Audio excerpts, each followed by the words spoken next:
Boston Bruins 6-2 at TD Garden on Tuesday, last night. It was the Bruins' fourth loss in a row, and it leads them into the Christmas break at 1-3-1. David Pastrnak, after the game, said he believes that the team is going through, quote, mental fatigue, unquote, at the moment. Pasta had 2 giveaways last night and was a -2 in last night's must-win game for the Bruins. More on this Bruins game during what happened last night in about 15 minutes.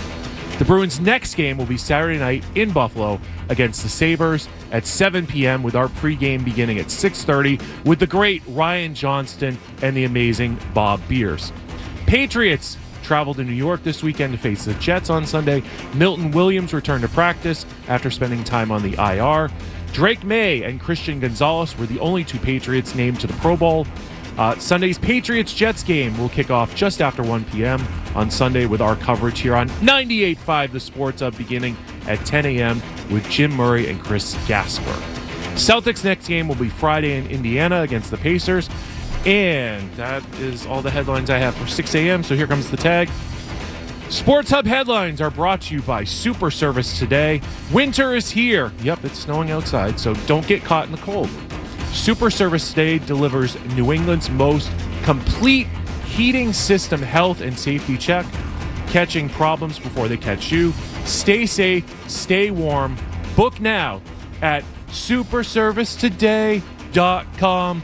I'm James Stewart for Boston's Home for Sports, 98.5 The Sports Hub. Your next update will be around 6:30, 6:40, sometime after what happened last night. Listen to it, laugh at it, get mad at it, agree with it, argue about it. It is Boston Sports. Boston Sports. And it is all we do. 98.5 The Sports Hub. Ladies and gentlemen, I need all of you to stop what you're doing and listen. Toucher. You might hate me, but you're listening. And Hardy. Don't bother me. I'm at the Pickle Palace. On 98.5. I know what I'm capable of. He said something about peanut butter, right? Yeah. Boning, baby. Make America nut again. That's gross. That's disgusting. Let's talk about cheese. What are you going to have for lunch? I was at dinner with my wife and a friend. Kitty, kitty, pussy, kitty, kitty, kitty. Flap, flap, flap. Shut up, I'm trying to talk to Paul. Toucher and Hardy. Good luck trying to put your finger in it when there's a million holes. On 98.5 The Sports Hub. Let's go. No Fred, no Hardy, no Wallach. Cal Williams! Hell yeah. No Jameli, no Ryan Beaton, but it is Ryan Garvin, Henry Middleton, and my favorite, Jay Stu. Good morning, Kendra. How are we this morning? I'm so happy it's you. I was so tired and pissed off this morning. And I was like, okay, well, I'm working with Jay Stu, so that's something. This is a horrendous time to ever wake up when the alarm goes off, is scheduled to go off at 4 a.m., and you wake up a half an hour before it, and it's 3:30, and you're like, why am I up at this hour? What? Oh, I get to talk sports at 6 a.m.? Oh, I can do that. I can do that one time. Now, if you want to come at me with a salary that makes me want to do it more than one time, we can have a conversation about that. But I will share, this will be the first Jay Stu story of the day, that Ryan, because he worked at the same place that I worked at in a past life, will understand this. Years ago, about 20 years ago, they offered me $25,000 to do the mornings. Oh, no. I love both of them. Such a lucrative offer. I was going to say... And they were stunned I said no, especially with who it was that I was working with, which I like 2 out of the 3 hosts. I understand why Hardy has gone from being, 98.5 The Sports Hub's sweetheart to 98.5 The Sports Hub's just grinchiest Grinch ever. Like, I get it. This shift. Grouchy uncle. This shift ruins your life. Yes, it does. It ages you horribly. And I did it as an intern trying to get into the business, and it's brutal. I get why it's unnatural. I get why both of them are such curmudgeons. Yes, I was trying to think of an approach. Oh, I'll say it. I don't mind. What are they going to do? They're going to do another bit with me. 617-779-0985. Yeah, I can do that. We can handle that. Some people are going to be so happy that it's me and you, and I'm not going to get in the YouTube chat this morning because their YouTube is so mean. But I swear half of them are probably like, sweet, those guys aren't here, and then the other half are like, dang it, I'm out of here already. Yeah, no, you nailed it. Is that what's going on? Yep. Here's the thing, Kendra, is that we're going to have a lot of fun this morning. Yes. We've got so much to talk about. We've got a Bruins game that gripped us last night. We were all texting like, yeah. We've got Patriots stuff. I want to bitch about the Red Sox and the Celtics. I figured. We've got off sports topics. You know what I want to bitch about? Yes. The fact that I just learned in this economy, in the year of our Lord and Savior 2025, a McDonald's McChicken is $5.50. In what world is this? $5.50. $5.50. That's American dollars. That's crazy. Horrible. I remember when McChickens were $1. And now I'm upset. I ruined my own day. I haven't had a McChicken in... actually, I had a McChicken in Canada last year, but that was my first McChicken in like a decade. What's the difference between Canadian McChickens and American McChickens? Probably no hormones in their chicken, I would assume. Okay. But just a thought, because our food is definitely killing us here. Which, by the way, thank you for breakfast. Jimmy Stewart, whenever you're working with Jay Stu, it is quite the club. You're into the Starbucks thing. I am. I'm very much that, and we can say that openly now because Duncan decided not to advertise with us anymore. It's been a year since then. Tomato. But I was disappointed Ryan didn't take me up on my offer, but... No, I'm like, I told you guys, I'm like Josh Allen with a 1 o'clock game. Josh Allen does not eat before 1 o'clock games, and I'm generally not thinking about food before we start doing these. You don't do coffee either, do you? I do coffee, but later. I used to do it right in the morning, when we'd be on Saturdays or if I'm doing one of these very early shifts. But then I'm done by, 8 o'clock. So I try to push it as long as I can before my body's like, hey, you need caffeine because this is what you've accustomed yourself to. Was it hard to kind of wean yourself off? No, I wouldn't say so because it's not even really weaning myself off. I'm just delaying when I'm, putting caffeine into my body. So I'll be fine. You guys will see it. I'm awake right now. I'm going to crash in about 2 hours and then we'll get through the rest of the show. And then I'll be asleep in one of those producer chairs by about 10:30. Not the couch? Oh, that couch is tempting. But apparently a bunch of people sleep on it. So I don't know how keen I am to go cozy up in there. You need a massive cleaning solution for that couch. Yeah, there are plenty of leather. chairs. It's like fake leather. We could just wipe it down. I don't know if that's casting couch status, but I mean, Zolak there's sits on those couches. Yeah, it's a lot of TikToking happens. It's not. Sometimes they hang out in the jock lounge, but when Zolak's waiting to come in here, he sits on those couches. Which, by the way, hell yeah, we do have a treat for you guys coming up. Probably, I think around 6:40, right after we do what happened last night. We're gonna do the Sports Hub naughty and nice list. Oh, which I really put some thought into this last night when we were talking about this, and I think I'm going to shock some people with who I have, where I have them. Okay. I don't know if you have any spicy takes. And this is amongst the Sports Hub characters. Right? Yes, it can go beyond the normal you're a host, you're a producer. Mm-hmm. If you're a character on the Sports Hub, you are eligible for this list. If you show up on this show, even honestly callers, I was thinking callers too. Like if you call to this station, if you call in and you have a comma in how many times you've called in on the call screener, you are fair game for me to put you on the naughty list or the nice list. Some of the callers are nice. I'll give you an example. Peter, my sweet Notre Dame fan that calls in all the time. Yes, of course. Nice list. Automatic nice list. Tom and Quincy, nice list. Yeah, Tom and Quincy, nice list. Go ahead. Mike and Woburn, nice list. Yeah, Paulie in the truck called me cute the other day so he can be on the nice list. He's on my nice list. Wow, that's all it takes, huh? I'm easy to... That's the thing. People give me such a hard time on this show specifically, but I'm truly easy to please, in my personal opinion. I don't need a whole lot. Jay Stu brought me egg bites, and I'm like, you know what? Jay Stu's the best. That's all it takes. I'm a cheap date. Egg bites? Nice list. You know what? I am a cheap date. My mom's always said this, especially because I don't really drink alcohol. Cheap date. And I would prefer if they let adults order off the kids' menu. I would absolutely... if I want the portion size of a child... You should let me order a child's portion size because, first of all, our portion sizes here are huge. And two, I don't really eat that much. So I should be allowed to order a kid's meal if I want to. It's the same amount of food you're going to give everybody else. Yeah, if you want to tank restaurants and take money from them, that's a good approach to take as an adult. Why? Are kids' meals? No, they're significantly cheaper. So they're it's way less food. Not really, though. What are your thoughts on I'm this? an expensive date. I have high-end whiskey. I have high-end tequila. I need a big red steak. I'm a very How do you order your steak? Medium. Me too. Medium, for sure. Yeah. And if it comes out a little less than medium, okay. But it can't be medium well. What's the best restaurant you've been to in town recently? Oh, I actually want to. I know you said you wanted to do this. Boston, because I'm always looking for good restaurant recommendations. So more recently, I went to Mooncusser.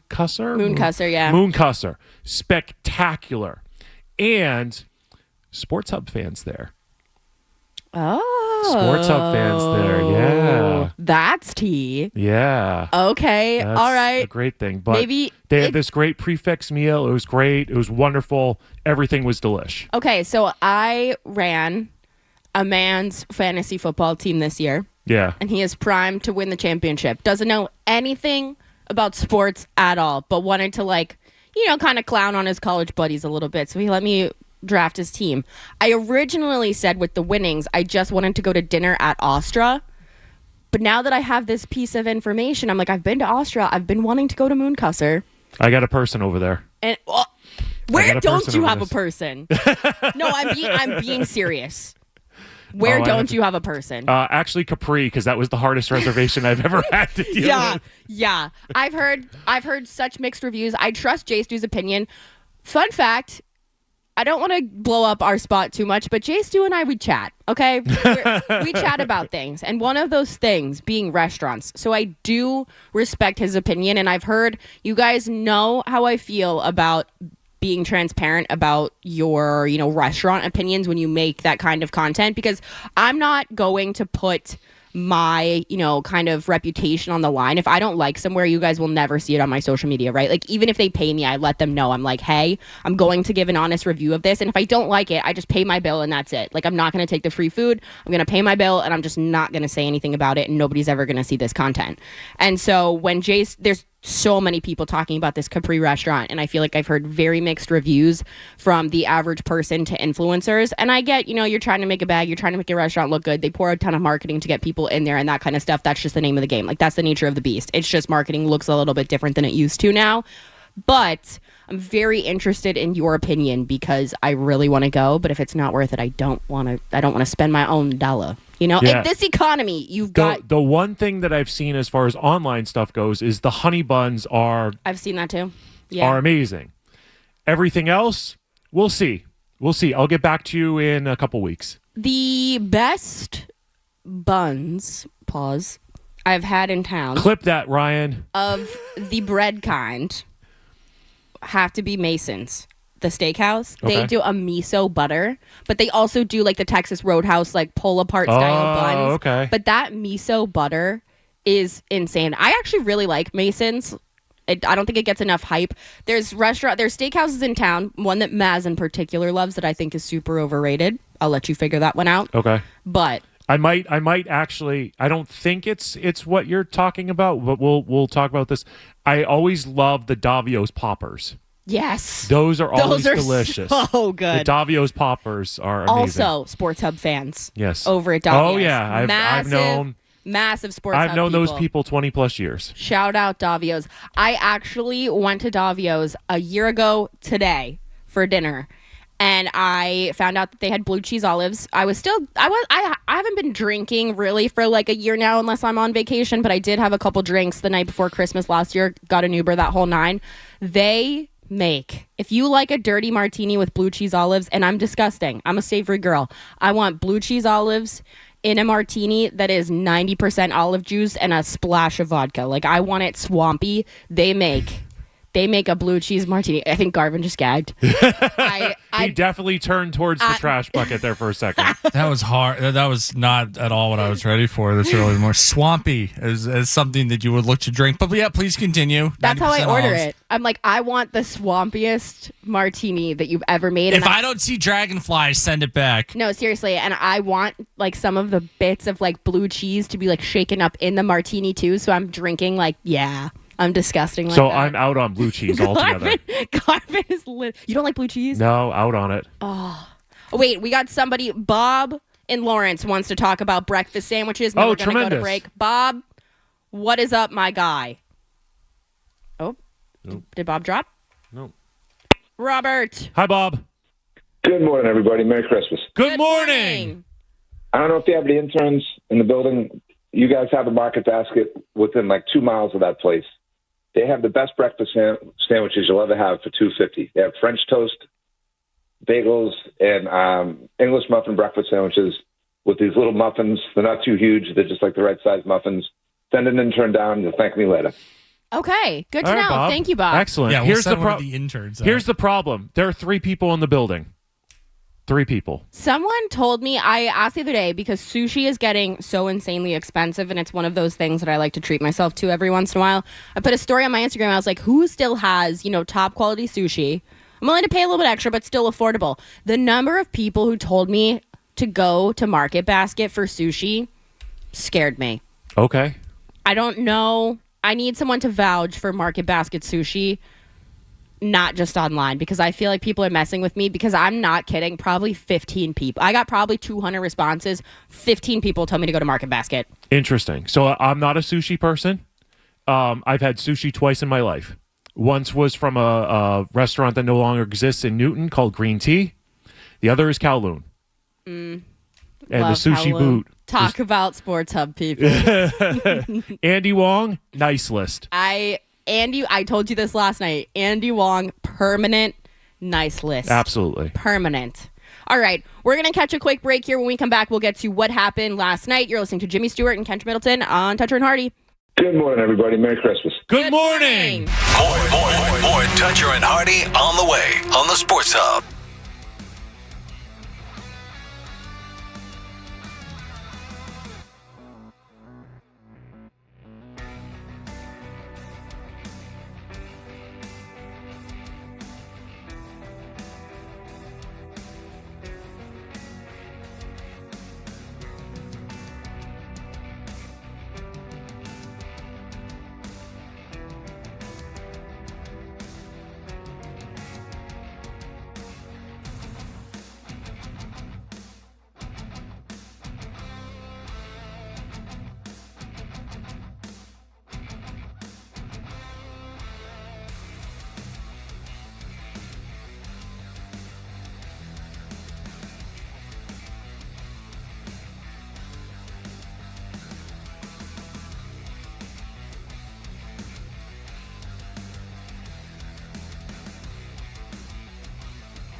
best way to listen to Toucher and Hardy? Well, you're going to have to spend $40. Cough it up, and let's get back to Toucher and Hardy on the Sports Hub.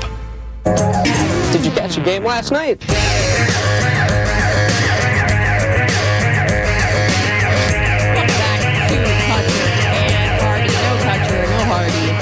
Kendra Middleton and Jay Stu here with you this morning. We're going to get to what happened last night, but we got a Market Basket sushi review. Ron, what is up, my guy? Ron on the Cape, actually. Good morning. How are you? I am great now that you're calling in to tell me how Market Basket sushi is. So I'm telling you, like, when I first had it and tried it, I was shocked. To be able to walk into a grocery store and be able to get the quality that they provide from sushi standpoint. I mean, everything's great. You know, the guy that called a little while ago about the breakfast there, like, there's nothing that you can't walk into and get at Market Basket that isn't great. I mean, some of it doesn't look like, 5-star because it's from a grocery store, but the quality, the flavor, I mean, you just can't, for the price. And like I said, you walk in, you can order, what you want. If it's not ready, there's usually people back there making it all the time. So it's not like something that comes in packaged. Like, they're making it there. It's not, coming out of a refrigerator. Like, what's they're your go-to roll? I mean, I don't know that there's a go-to. I think there's not a miss. I haven't had one that I don't like. All right. I appreciate it, Ron. I am going to have a Market Basket sushi review on my Instagram. Post-Christmas, I'm really going to put some elbow grease and some personal research into this. I don't know if I'm going to die or if it's going to be the best thing. You're not going to die. Or if it's going to be the best thing that's ever happened to me. I'm sorry. Do you trust, like, grocery store sushi? Yes. Do you eat sushi? Yeah. I mean, I don't, eat it all the time, but we got a very nice Star Market around the corner from where I live. They have good sushi over there. I eat it. I've never had an issue. It's no problem. Okay. All right. Well, let's go to Mark in Medford before we get to what happened last night to tee us up to talk about this Bruins game. I don't know why my call screener's not working. That's What's okay. up, Mark? Merry Christmas, ladies and gentlemen, first off. Hi, Mark. Mark in Medford. What's up? So last night, what started off as a great game with the two fights. Yeah, good fights. Yep. Oh. Tomorrow, I would trade McAvoy, I would trade Lowry, and yes, I would trade Swayman tomorrow because Swayman, $8.25 million per year for an average goalie at best. He sucks. Wow. Mark's keeping it real. Well, what happened last night, Jay Stu? Well, what happened last night is brought to you by Leonard Hair Transplant Associates, where, turn the page, your hair doesn't have to be a game of what happened, so change your lettuce, Eckline, and change your life with Dr. Matthew Lepresti at 1-800-GET-HAIR. So what happened last night, Kendra? Here's what happened, is that the game, the Bruins lost to the Canadiens in Montreal, or in Boston, against Montreal, and it started off well with an opening fight. Bruins will be going from left to right here in the first period, wearing the home black sweaters, helmets, and pants. Montreal in their white helmets and white sweaters with blue numbers trimmed in red. And right away, here we go off the opening face-off. Get him! Tanner Jeannot and Jaden Struble. No, it's not. Excuse me. It's Josh Anderson. Yeah. They trade right hands right at center ice. Good job, Brian. Get in there. I figured that this was going to happen early. I thought it might be Jack-Eye, but Jack-Eye wasn't in the starting lineup. Jeannot fought Jack-Eye first time around when these teams met. This is a pretty good one here as they continue to spin around, coming toward the near boards, throwing right hands. Uppercut over and under. Again. Jeannot. Some left jabs in there as well. Anderson fires back, and Jeannot gets him down. So Montreal tried this. Hockey night in Canada, Saturday night in Montreal. And Jeannot firing up the crowd. Didn't go well for them. So it was great. Opening bell, puck drops, fight. Let's go. Let's get the crowd into it. After that, then they give up a goal. Then they tie the game, and then Steves, something named Steves, scored this. Arvidsson. Left side finds Middlestat. Pasta just inside the line. Lost it, but got it right back. Steves, right wing, circle shot, scores! Alex Steves with a power play goal! And the Bruins are in front 2-1. And that was all off of Lowry turned over the puck, gave up a 1-0 lead. Then he got that goal back, and then Steve scored, puts them up 2-1. We're all feeling good, right? We're all feeling good. And then this happened, which didn't happen. Puck along the end boards. Geeky brings it around toward the near side, centering pass, and they score! No, wave it off. What are we doing here? Waving it off. Was the one who fired it into the net, but the official waves his arms, and we've got scrums breaking out all over the place. Sikorsky went after McAvoy, so Zadorov got right in there. They're going to call goalie interference, but I think Pastrnak got pushed in. He did. Say that Pastrnak interfered with Fowler, but I believe he got pushed into him. And the Bruins are pretty confident that's the case. It's Slavkovsky that runs into his own goaltender. Pastrnak goes to the net, but it's Slavkovsky that runs into him. No, this is a good goal. I don't see a whole lot of contact there with Pastrnak and Fowler. No. Slavkovsky runs into his own goaltender. This should be a good goal. No, he doesn't even push him in there. The Bruins will challenge us. Or they should. All right, I'm missing something here. Same. There's no challenge. So I stand with Bob Beers. I stand with Ryan Johnson. Should have been a good goal. Bruins should have kept that momentum going. Waved off. I texted a bunch of people in real time last night. Nobody understands why there was no challenge. Yeah, we were texting about this game last night. I did not understand this call. I sat there once they waved it off. I was sitting there for 2 minutes with just my jaw on the floor like, but why? And couldn't figure it out. So in this case, I'm of the belief that you call everything a scoring play across all leagues because all scoring plays are reviewable. And so once you wave it off, you either took Montreal and the goals, or you just don't want to get it right because you're an insecure referee. And so, like, when they waved it off, I'm like, oh, the Bruins are porked. And porked they were because then the third period started and this happened. Zadorov's stick broke as he tried to play the puck. Here's Bolduc to Hudson. Left wing circle, centering pass, and Suzuki. And the rebound comes to Bolduc. He scores. F-word. Zadorov's stick broke right out at the blue line. Montreal on the counterattack. They grab a 3-2 lead. Back into the corner, Demidov back to Dobson, who snapped his stick on a one-timer. Puck comes right to Caulfield, and he dekes and scores. I mean, talk about things not going your way. They got deked all right. Zadorov's stick snaps in half. It winds up in the Bruins' net. Dobson's stick snaps in half. It winds up in the Bruins' net. And it's 4-2. Walks it along the blue line to the far side. Back to Dobson. One-timer. Save made. Rebound batted out of the air and in by Nick Suzuki.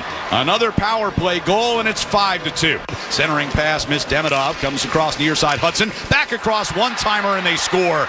Slavkovsky from the right face-off dot makes it 6-2. And that was the final score. Bruins lose 6-2. 2 periods. Emotional, great hockey if you're a Bruins fan. If you're in the building, you're watching on TV, great energy. And then they lost, and now the Bruins have lost 4 in a row.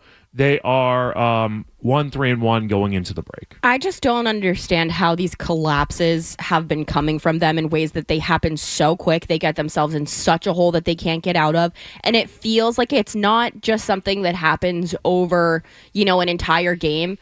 It happens so quick. Like the game the other night, 3 goals in the first, 3 goals in the second. How do you get yourself out of that? It happens so fast, and it just is a continuous, multiple. It's not like you're getting down a score or 2 scores and can't get back into it. You're allowing, 3 to 5 goals in a period and a half, and that's crazy. Like this team being able to stay above 500 despite all of the injuries that they had, finally elevating Morgan Geekie. You think you're probably going to get some action out of these younger guys who played really well while people were injured, and that's just not the case. You get guys back, your best players back, and now all of a sudden you look like crap. Like what's going on here? Structural breakdowns within the Marco Sturm system. And Marco Sturm, we figured out, I think is a really good coach. They just have structural breakdowns at the worst possible time. They have weird stretches like this. Like, I think big picture, like this, it's not a good look that they lost this homestand the way that they did. I'm not worried about them big picture because of Marco Sturm's system. I think he's getting a lot more out of these guys than other coaches would. They play. Ryan, correct me if I'm wrong. This is the Brian Suter, Claude Julien. We're going to have a high-end top 3 to 6, and then everybody else is going to pack it in and try to seriously, everything that you're getting from guys not named Pastrnak or Morgan Geekie is a bonus right now. I think Steves has been one of their most consistent players in the last month or so. I don't know if that was by design, but they came into this system basically begging for guys to seize opportunities. It took a while for them to do it. I've liked more of what I've seen from them this year than I haven't liked, but I will also give them the caveat they played 38 games before Christmas. I think the schedule is so stupid. I don't think they need to play as many games as they do in general, but this year it's been really, really heavy on them. And Geekie was one of those analytical darlings when he played in Seattle, right? He was in Seattle before? Yeah. And he was one of these guys who was playing like 10, 11, 12 minutes, and his expected goal rate when he played more than that was going to be what you're seeing right now. I think that's what the Bruins were looking at. I'm surprised to hear you guys speaking like this because I am worried. If this were a normal season, I'd be like, yeah, sure, fine. You know what? Like Pasta described it, mental fatigue, whatever. Your guys are beat up. This is an Olympic year. These guys, top to bottom, are about to have so many more games on their bodies, and they're already injured. I mean, some of them are. Some of them won't. Some of them are going to be able to rest. Yes, but your good guys are going to be playing, and that's an issue. And that is what makes me nervous for this team because your good guys are the ones that are injured, and they're going to have more and more games under their belt. Like, that is problematic to me. Well, that's where the Bruins' depth and their bottom six is going to come in, and it's going to win them games after the Olympics. Do you have that Pasta mental fatigue quote? I can find it. Yeah, can you do that for me? Because does that concern you, or do you feel better that that's the answer? Oh, I feel concerned about it, especially when Pasta's like, Montreal, must-win game, and they looked like Lohrei had 4 turnovers last night. Pasta, I was texting around to smarter hockey people than me last night in real time about Pasta. Early in the game, Geekie and Pasta had a 2-on-0, 2-on-1, and I was like, should Pasta have scored that goal? Like, is he tired? Is he like injury we don't know about? Something along those lines? Is that what we're dealing with? Is that Pasta gets beaten by a Montreal stick check on a 2-on-1, a 2-on-0 early on? Because that should have been a goal. But here's Ryan pulled the Pastrnak mental fatigue cut that you were asking for. Throughout the season so far, so we have to get back to it before it's too late. Lots of hockey left to be played, but at the same time, we're gonna go back to the details, the structure that we know that works. It's seemed maybe a little bit mental fatigue these last couple of games because a lot of mental mistakes and that cost us a game. So hopefully everybody can spend a couple of days with the family and come here recharge and go to Buffalo because it's not gonna get any easier in the second half of the year. So. Yeah, that doesn't make me feel great. Nope. Just because you're used to the, physical fatigue. Anybody who plays a sport, like day in and day out, that's something that you deal with. But coming from a team who has gone through everything that they've gone through with the coaching and the turnover and even the injuries this season, if you're going to tell me that you're mentally fatigued, I don't like that because I feel like it's more difficult to overcome mental fatigue than physical fatigue. I agree with that. And Pasta, I can't stress this enough. Pasta, must-win game. We all watching and being in the building. I was not in the building, but I was watching. Like, it was a must-win game. It started off great energy for 40 minutes, and then just crap out like that. Just so disappointing, so frustrating. Yeah. The issue for me currently is how bad they are getting down, how quickly. That is the number one thing that scares me from them because you can chase back and being down two goals. You cannot come back from the last couple of things they've done the other night. And for it to be a third period breakdown this time, there's no consistency to it either because in the last game that Korpisalo started, you break down in period 1 and 2. Now you're breaking down in the third period. It's too much. It's tough to watch. And you need your max contract goaltender to come through when everything else is breaking down. That's the biggest thing, and it's easy to point fingers at him, especially when you've seen what he's done through college and the NHL. You know what his top looks like. So it's frustrating to sit here. And, last year it was easy to kind of be like, well, he came in late, he was holding out, all of that stuff. This year it's like, okay, so what's the excuse now? He was a sieve last year. I don't think he's playing quite as bad as he was last year. It's not a great stretch, but I think, to flip it the other way, it's kind of amazing they've played as well as they have with their best player in David Pastrnak having mental fatigue, looking completely lost on that second or third goal or what it was. Your best player so far has been Morgan Geekie, which I don't think anybody would have forecast. Kevin Majori had that one. Well, I mean, that's number one fan, Kevin Majori. I think it's more. I'm still more encouraged by what I've seen. This stretch sucks. You never want to see a team, especially after they had a good road trip. They lose that last game in Minnesota, and then they come home and they lay several eggs way too early for Easter.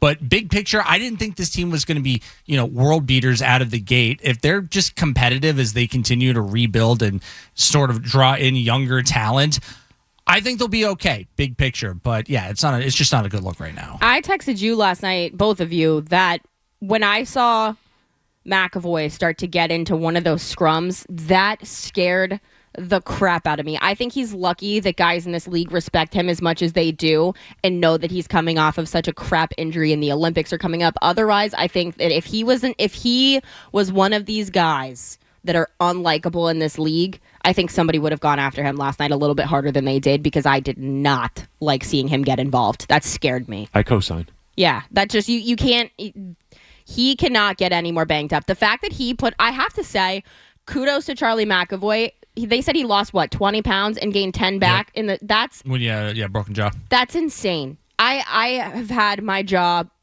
a piece of my jaw replaced, and that is not an easy surgery at all. Your face, I have pictures of myself so swollen that I will show you guys during this break. Okay. You will not recognize me. Impressive that he was able to put that amount of weight on that fast. Well, one of the hallmarks of this team that visiting teams have been pointing out before they come in here is they say that this is a tough team, and I guess it is. The problem is, though, I don't know if they're top end talented enough to have their air quote 2025 hockey tough guys. They're also their penalty killers, too. So I don't know if I necessarily want to see them mixing it up as often as they do. Tanner Jeannot in the opening faceoff, it's a Montreal game. I kind of get it. It's like, yeah, it's expected. But, do you want Nikita Zadorov in the box? Do you want Mark Kastelic in the box? No, I don't think you're going to win a lot of hockey games doing that. I just think that they need to rely on what made them sort of one of the better teams in their division, is getting out to an early lead and clamping down on teams. It doesn't always make for a great watching experience, but if you're winning more games than you're losing at the end of the day, I can understand it. We've officially had a season and a third. What do you guys retrospectively think about the Linus Ullmark trade now? I'm fine with it. I'm absolutely fine with it. I know, Ty and Anderson and I have gone back and forth on this in the hockey show a couple times. He's not a big believer in having a goaltender play, in the high 50s into the 60s. I think the flip of that is, if you're going to be investing that much money into your goaltender, you do kind of need them to play far more games than the backup. There was always this weirdness with Linus and Swayman. I know they had their big goalie hug. I thought that was kind of, fraudulent. Garvin. Boo. Tomato. Hiss. Absolutely fraudulent hugs. So, yeah, I think you had to move on from one of those guys. I was never a big believer in Linus Ullmark long term. So, yeah, you had to trade him. I think that's the first Garvin take that I've ever boo-hissed at. I've got to say. Hopefully it's fake not the last. Hugs? Come on. I don't think it was fake. I think they generally loved each other. All right. I'm sure they did.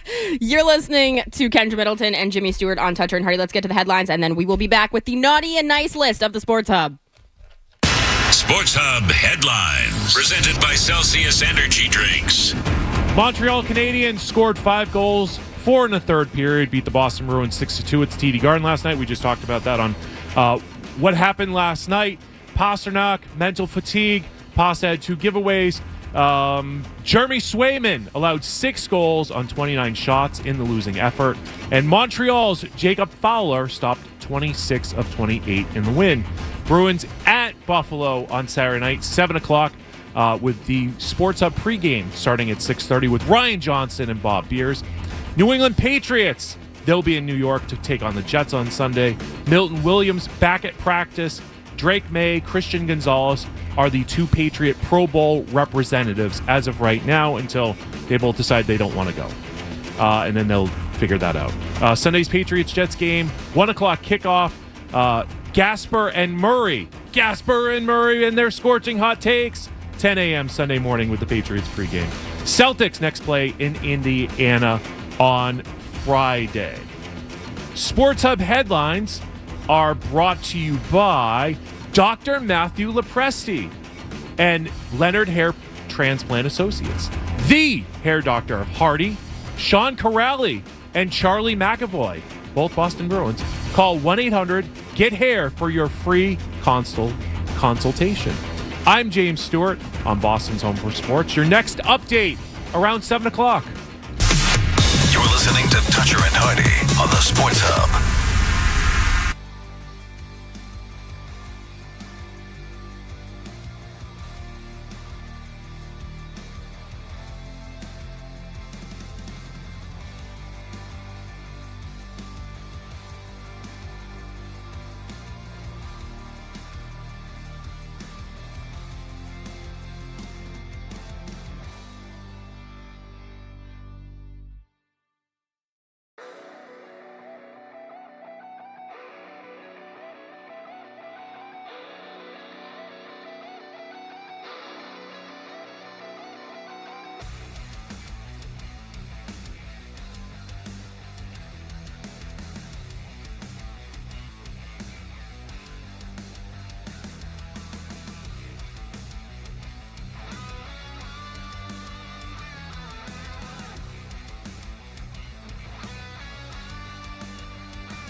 I don't know that I want to be a part of that, but we could do that. I could do my Gary Tangway impersonation for the next 40 minutes if you guys want. Yeah. Is that what Ryan, have you ever worked with Gary Tangway before? I've worked with Tangway a lot, yes. Yeah, I love Tangway. This is my 2008 Celtics championship ring. Oh. Good one, James. Ha ha. We told you That was guys horrible. I'm sorry, Boston. that we were going to do the Sports Hub naughty and nice list, and even the callers, everybody's fair game. Nobody is safe from us today. However, I think it's only fair to take this call right now because I want to know where Blind Scott thinks that they are on this list. Blind Scott, good morning. Hey, good morning. It's so great to talk to you. I'm getting the real feel here. Like, it's just the Toucher and Hardy show. It's given me like the same feel that I get every time Fred's doing the show. This is a really good show. So the way I look at it on the naughty and nice list at the Sports Hub, I kind of look at myself as a diverse individual on the Sports Hub. So it depends on which show you want to put me in the naughty and nice. Like Joe Murray's show, I'm probably in the naughty part of the list, but on the Fred Toucher show, I'm probably in the nice part. But then when it comes to Fred Toucher, like I sent him like 5 emails at midnight about the radio industry and how it's changing right now, you know, and that's kind of annoying. So you wouldn't be on the nice list for that. So I might be on the mentally insane list. If I might be in like a whole different category that's like way out there, you know what I'm saying? But like I represent a diverse disabled background, so other people who have disabilities should be encouraged to call in by hearing my call. But I actually met Jay Stu in the 90s at a couple of WEEI live events on the Cape, and it's pretty good, you know. That's great. Yeah. One other thing, though, when it comes to these sushi reviews, if the drapes match the curtains, that's how I do the sushi. You know what I'm saying? It makes sense that way. It doesn't matter if it's in a supermarket. Hey, thanks for calling, Scott. We appreciate it. Thank you. If anything, Blind Scott is self-aware. Can we give them that? Yeah. Self-aware list. Yeah, Blind Scott's on the self-aware list. I would say, I think that they have it backwards and that probably on the naughty list on Toucher and Hardy and nice list for Joe Murray. I don't think Joe Murray would... There are very few people I could see Joe Murray putting on a naughty list. I feel like Joe Murray is friends with everybody. I agree with that. All if right. you're not friends with Joe Murray, you're the problem. I happen to respect Joe Murray. I like Joe Murray. I trust Joe Murray. Nice list, Joe Murray. Nice list. Joe Okay. Murray. We're going to start and we're going to go show by show. Okay. There are only 2 people on the morning show that I'm putting on the nice list. Okay. One of them has to be Adam 12. Nicest guy at the station. Not even a question in my mind. I don't think he's ever done anything wrong in your life. He is a peach. I hope Santa brings him everything that he wants. All right. 12 on the nice list. I co-sign that. Hey, who would you get? Actually, Garvin, who would you guess is the other person on the nice list? I feel like this is probably pretty easy. Oh, it's got to be Beaton. Correct. Yeah, Ryan Beaton. Everybody else on that show, naughty list. Fred, who do you think is the most naughty on the morning show? Because my answer is probably not what people would guess. It's Wallach. It's obviously Wallach. I've known him 25 years. He's very naughty. Wallach? Okay. Yeah, Wallach's got some stuff in the closet there. Oh. Yeah, Wallach's got some dirt under those fingernails. I do think that Wallach probably pulls some strings, but I'm going to say Nick Gemelli. Nick Gemelli is a pot stirrer. Gemelli has grinded some gears at this station. The gum controversy, putting the gum on the table was a big deal. Gumgate, I think, gets you 5 years on the naughty list minimum. I don't think you can recover unless you buy someone. I don't think you can recover unless you buy everyone at this station like a house. For all the credit we just gave Blind Scott for being self-aware, you have to use that same metric to apply to someone who would take gum and stick it under a table, but then also do it in front of 5 to 6 cameras where you know you're going to be caught. Was that the biggest controversy this year at the Sports Hub? Or was it Headphone Gate? Both involved the same person, by the way. No, I was going to say Spitgate was probably the biggest one. Oh, with Dundero. Yeah. Spitgate was pretty big. But see, here's the thing is that with Dundero, it was probably a work. It was probably to get attention, right?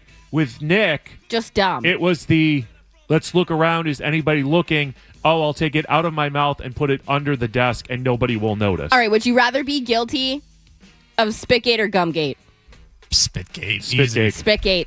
Spitgate for me too. Yeah. All right, Gemelli, number 1 naughty lister on the morning show for me. Because, you know what you're going to get from Fred and Hardy? They're just tired, old, and grumpy. That's it. That's predictable. Wallach, I like the Wallach hot take. All right. Middays. Zolak, naughty list. He is one filthy, disgusting human being. And he got everybody here at the station sick, or most people sick. Zolak is definitely on and the I love list. Zoe. I love Zoe to death, but he needs to like dip himself in these Clorox wipes or Lysol himself every day. I think that we should tie Zolak to the front of an F-150 and drive him through a car wash. And can we film it for the web? Yeah. Of course we can. We need consent, obviously, because it's a consensual household. But if it's in public, you don't, right? That's why these sidewalk people. I don't know because. Like, because if it's a phone call or something, yeah, but like think about these. All right, side tangent. Yeah. These Meta glasses make me mad. I don't those want. Those are the ones with the cameras in the eyewear. Yeah. I don't want to be on camera. Out on those. I don't consent to this. Like that. I don't. Technology is going a little too far for me. But if you're in the street, it's acceptable because public streets are not. There's not an expectation of privacy, right? Is that the law? I think so. But it's weird. I still think that there should have to be like a two-party consent to be recorded situation. Massachusetts is a two-party consent state for audio and video recording. Which is why, like, I get like traffic lights and stuff like that. You kind of, as a civilian, consent to that. But I don't consent to your Meta glasses. I agree. Get the hell out of here. All right. Zoe. Bertrand is the one that I'm waiting to see y'all's answer on. Naughty or nice? So I put Bertrand in the nice category. I've known Mark forever. He is nice. He is a talented person. And I don't know that there's dirt underneath the fingernails of Mark Bertrand. I said nice list because he's the biggest Jaguars fan in town right now. And that is the only thing that is important. I would say me. third. Ooh. So you're one. T. So you're one. Bertrand is 3. Do we want to guess who number 2 is? It's not Phil Perry. It's not Phil Perry. Right idea, though. He's Tom Curran. He's known as the 5th Kraft son. Oh, that doesn't help me. Ryan, Should do you that know help me? Who the 5th Kraft son is? Oh, this is a dated reference then. Mike Reese.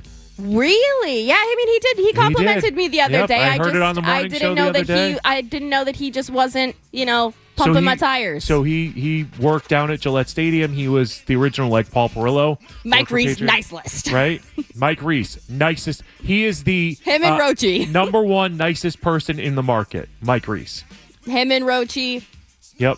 Nice list. Nice list. Duval. Nice list. Liam Cohen. By the way, your Duval, when the Jags won the other day, greater than that Duval. Thank you. Some lady was hating on me in my comments saying that I was just acting. That was not the end of the game. That was right after that interception. I have like 40 minutes of tape of me and Jackson just pacing around the house. That was the one thing that I clipped. Yeah, guys, it's not an act. Yeah. It's not an act. We've talked about this before. I feel very misunderstood at this station sometimes because people think that I am just putting on a show for the internet. Nope. I'm just weird. How is that different than Felger or Maz or Fred or Hardy or Zolak or Bertrand putting on a show for the Boston and New England audience? Okay, very fair. Maybe it's just because I'm out of market and people are haters. Well, Felger gets the go back to Wisconsin. You're not from here. Felger's actually been here longer than he was in Wisconsin. Yeah, it's fair. I think I'm getting close. And Zolak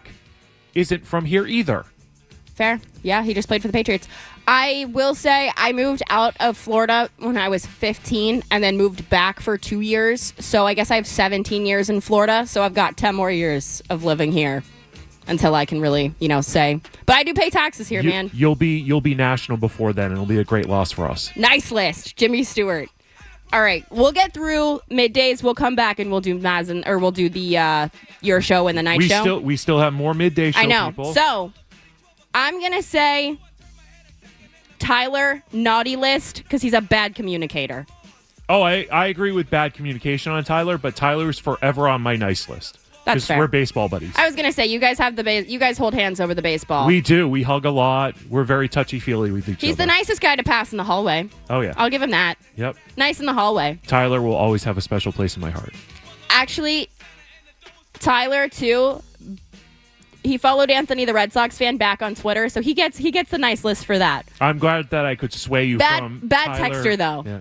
Horrible texter. I'll say he's getting coal in his stocking, but just as I'm watching you. Tyler is learning to do voice memo stuff now, so that he's not texting and driving. I was going to say, can I sway you the other way? Naughty list. He might be the worst driver I have ever 100%. met in my entire life. The kid does 9.5-minute podcasts while he's commuting, and that makes me crazy when people operate their phones. There's only one other person at the station, and I can't mention this person's name for obvious reasons, who's gone through more cars in the last 10 years than Tyler. Well, I was going to say the number of parking tickets he has alone is naughty list material. Parking tickets are crap. Or it's speeding tickets, right? Not parking, speeding tickets. Speeding tickets, I can get. Parking tickets. You know what? I changed my mind. Tyler Milliken's on the naughty list for putting the people of Massachusetts at risk. The people of Massachusetts are car at insurance risk. Is so expensive. I was going to say, how much do you think Milliken's car insurance is? Because mine went up this year, and I, knock on wood, for the love of God, I have to drive so far today.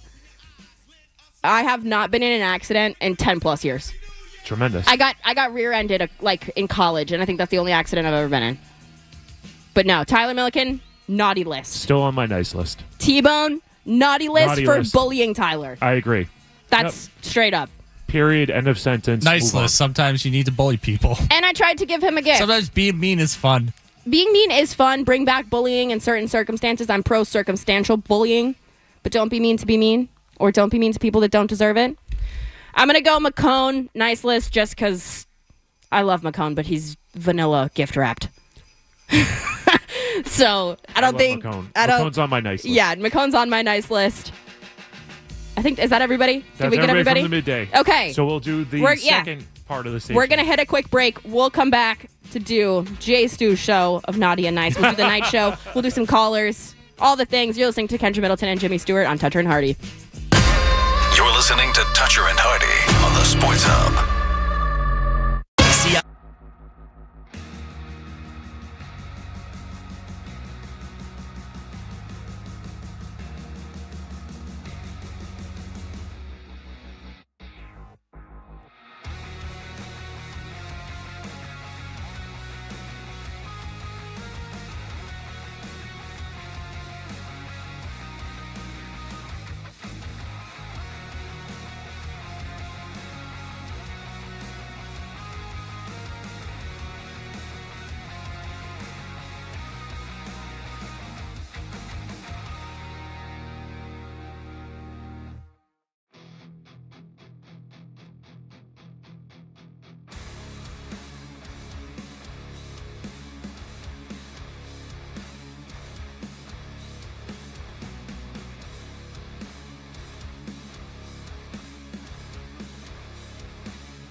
Yes, Garvin also on my nice list. We have been doing the naughty and nice list of the Sports Hub. And I'm a little scared to take this call, but I'm going to take Jake's call, who wants to talk about Bakemas. Good morning, Jake. Hi, Jake. What's up? What's up, Jay Stu? What's up, Kendra? So, hey, Jake, before you get going, I want to ask you, what's your WrestleMania right now? What are you thinking for WrestleMania? I know you go to all these things all the time. What's your WrestleMania thing? They'll never do it, but Joe Hendry against Logan Paul in a main event. Terrible. Bye, Jake. Well, yeah, that's your opinion. You're I'm mainstream. You're diehard.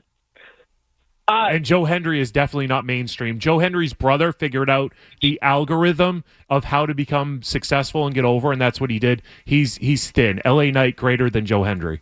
Listen, that algorithm worked because that song, his intro is terrible, is just electric. Couple things, Kendra. You treated Vlogmas like an overweight person treats a New Year's resolution. Who's as that? in, you quit after a week. Hey. Unlike the Queen of the North and Michael May. This? Who are they? Who's that? I tried to do Vlogmas and people hated it, so I stopped. I liked it.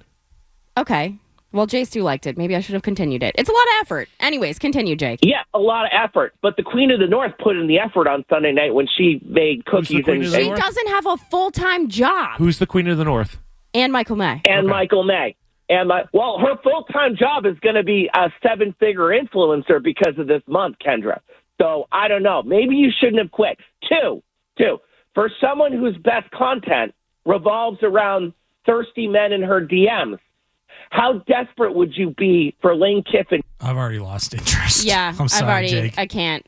I don't care about Lane Kiffin. I don't care about Bakemas. I care about Bakemas. Joey, I don't know what do I have to do with Joey Freshwater? I don't know who these people. You're looking at me like Joey. You don't know? I don't know who Wait, these you people guys aren't are. in on this? Okay. No, I'm not chronically online like you and Jake. Okay. Don't make my naughty list. Yeah, we're about to be nice. Who's Joey? Joey okay. Fresh Cuts? Okay. Do you guys remember when Michael Vick was going by Ron Mexico? Yes. No. So I'm a yes or no. When Lane Kiffin was coaching at FAU, he was on Tinder by the name Joey Freshwater. Is that right? Yes, it is. It's a fact. You can look it up. Okay. Joey Freshwater is Lane Kiffin. Joey Freshwater. So that's the Joey Freshwater joke. Would you rather be Ron Mexico or Joey Freshwater? What's a sicker name? Freshwater, maybe. I kind of like Ron Mexico. Yeah, Whenever I see the Atlanta Falcons jersey with his number, it'll just have like the 7, and on the back it says Mexico. I'm like, you know, ball. That is a sick jersey. I like that one. However, I don't know where Jake was going with that. Jake's on my naughty list. Jake, he knows how to. You know what? I'm gonna say something nice about Jake. Professional rage baiter. Professional rage baiter. That was his MO when he called. I said, "Please hold. We'll put you right on." Yeah. Jake is good at that. Joey Freshwater is a legendary, likely fictional alias associated with college football coach Lane Kiffin, although admittedly using Jimmy Chestnut also. That is a little too on the nose for me. I'm just going by what AI is telling us. He would go by Chestnut. Now we know something about Lane Kiffin I didn't need to know. Hey, this is what AI and Google told I'm me. surprised that you didn't get that joke. Sometimes No, it takes. I did. Okay, I was going to say what was the joke a couple months ago when we hosted together that took you like 5 minutes to get? That I posted the clip of on Twitter. What did I say? I don't remember it, but yes, pop culture stuff and me. No, it wasn't no pop good. culture. It was just I don't remember what it was. Anyways, back to our naughty and nice list. I have some. Keep in mind, I live in a bubble, and it takes a lot to get through that bubble. Yeah, you are. And I'm very proud of that bubble. Yeah, you have dad energy. Okay. I have some hot takes for your show for my naughty and nice Oh, list. I'm here for it. I do. Thank you, Garvin. Are you okay now? Do you need a hug? I'm fine. Are you okay? Yes. The look, Stu, the look she gave me when she said Joey Freshwater and like I had turds hanging out of my mouth. He was like, just, you know what, Garvin? Naughty list. Yeah. Naughty list. Fine, I'm going to take away Run DMC. Okay. No, I'm just kidding. For your show, I think my hottest take is going to be that Maz and Big Jim, both on my nice list. Both nice list. Maz texts me when the Jaguars do nice things, And I don't think people understand that the on-air thing is so different to people, like how they are in real life and how they interact with people. Like, there are people at this station who are the exact same on the air that they are off lift shots. Oh, yeah. Dan is definitely the same person on and off the air. Yeah. Maz and Big Jim, completely different. Like, Maz is one of the nicest, like, most kind guys at this station, but I don't think that he comes across that way on the air sometimes. Same with Jim. He's always bitching about something. He's always got a bone to pick with somebody. There's something that has, like, made him mad the night before. But you come in here, it's, hey, how you doing? How you been? How's so-and-so? Thanks for this. What? And then he posts videos of his cats. Nice list. Nice list. So I put Tony, Jim on my nice list. I put Felger on my nice list. Wow, okay. Give me some rationale. Because I've gone to concerts with Felger. I've spent social time with Felger. And so I put him on the nice list for that. Because I've seen Just because you guys hang outside of work? I've seen Felger with his hair down. And Felger's a good time with his hair down. Okay. He's always been nice to me. And Majori, nice list. Majori is the best producer in the building. He's the best producer, sports radio producer in Boston. Yeah, Majori obviously on the nice list. So I put my show on the nice list. Okay. Not one person on the naughty list? No. You're on my naughty list. I love you, but you're a trouble causer. I won't dispute that. You needle people for content. Oh, of course I do. I was trying to rage bait you. Yes, that's naughty. I try to rage bait people. That's of course naughty. I do. Listen, I'd rather hang out with people on the naughty list. I'm just saying. Except for Jake.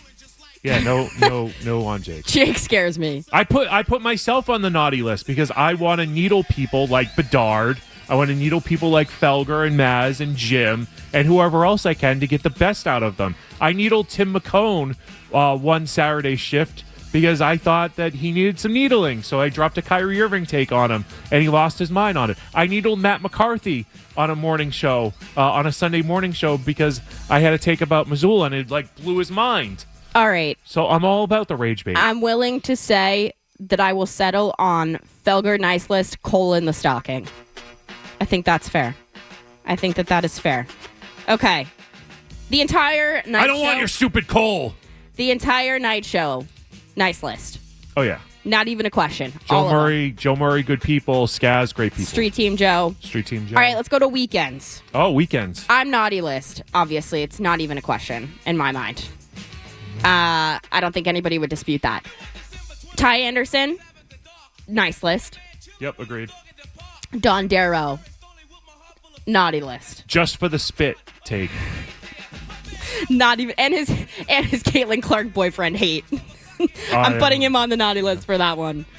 Who else is on the weekend? Matt McCarthy, naughty list. Naughty list, McCarthy. McCarthy on the naughty list. McTakey just for being cranky. Yes. Cranky yep. McTakey is on the naughty list. Yep. George Bilecki, nice list. I don't really know. Yeah, I haven't worked a shift with him, but he seems like the nicest dude I just ever. know he called out sick one Sunday, and they called me, and I got the shift in the hour, so I'll take that. Gasper, nice list. Yeah. Nicely dressed list as well. Yes, he's always, yes. Best dressed person at the Sports Hub, Chris Gasper? He's up there. Yeah, for sure. Yeah, he's up there for sure. Definitely. I'm trying to think of who else stunts in a fit other than me. Definitely. Is there anybody else that dresses well here? I feel like no. I feel like radio. That's why people work in radio and not television, is because they probably in enjoy. 2026, I might try to level up my look. Oh, yeah. Okay, I can live with that. Who else do we have on the weekends? We have Leroy and Surround. Oh, both nice lists. Yeah. Both nice lists. Not even a question. The show I produce on Sundays with Alex Barth and Surround. Barth. Barth is so nice. I don't think, has Barth ever said anything mean that was not just sent in meme form? No. I think when Barth talks crap about somebody, he usually just sends a meme or something stupid they said on Twitter. Yep. That's the meanest thing Barth does. Yep. Dull off nice. Yeah. Everybody's nice. I think that's everybody, right? Yeah. Did we miss anybody? If we did, 617-779-0985. If you want to give us your naughty and nice list of the Sports Hub, we will take those calls as well. Before we go to break, I'm going to take Jason's call. He wants to talk about the Celtics and the Red Sox. What's up, Jason? What up, Jason? What's up? You guys just sprung on the naughty nice list. I had that too, but Stu, you said, was it yesterday, there's no way that the C's can get Zubac or whatever out of the Clippers, and then where we at, Stu, with Bregman, and then there's no way to do Bregman and Dante Bichette, right? I feel like Bregman's coming back for some reason. So a couple things on that. Zubac doesn't fit here because he doesn't shoot enough threes. If he could spread the floor a little bit better, play the style that the Celtics want to play, I could see him coming here. So I don't think that that's a fit for the Celtics. I don't know that the Clippers are trading him right now. And I think the biggest or the most important big man to move will be Giannis. And I think Giannis is going to the Knicks when that eventually happens. I think so as well. I think the Knicks are the Rockets. But I think if you were to power rank it, I think it's Knicks, Toronto, Boston, Houston. I think that's the preferred destination list for Giannis. That's what I believe. As far as the Red Sox go, I have a lot more thoughts on the Red Sox as we kind of go through the show, but I don't think Bregman is coming back as we talk at 7:18 on 12:24, and that's all card subject to change as we go forward. I think the Red Sox are lowballing Alex Bregman right now. More on that later, but I think he's got a 6-year offer on the table from Arizona, which is his home. Spring training is there. It makes sense that if the 6-year offer is a real 6-year offer, that he ends up staying in Arizona for the biggest contract that he can possibly get. Are they going to transition to Bo Bichette?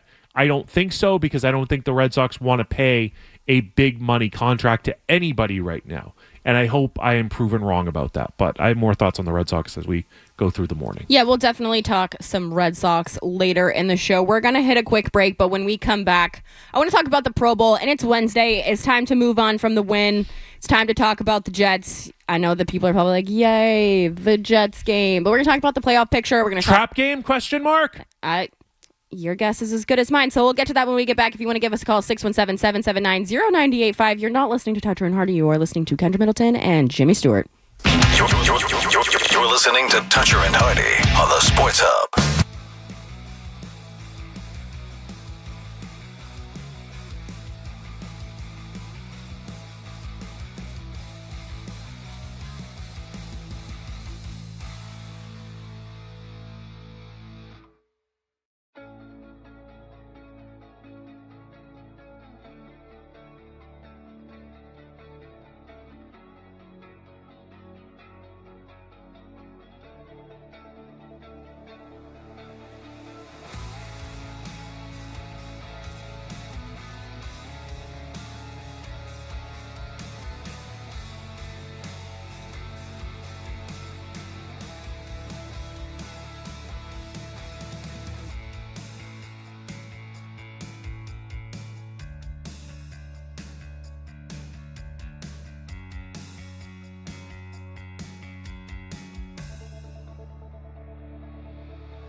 cocky, cause he's funky.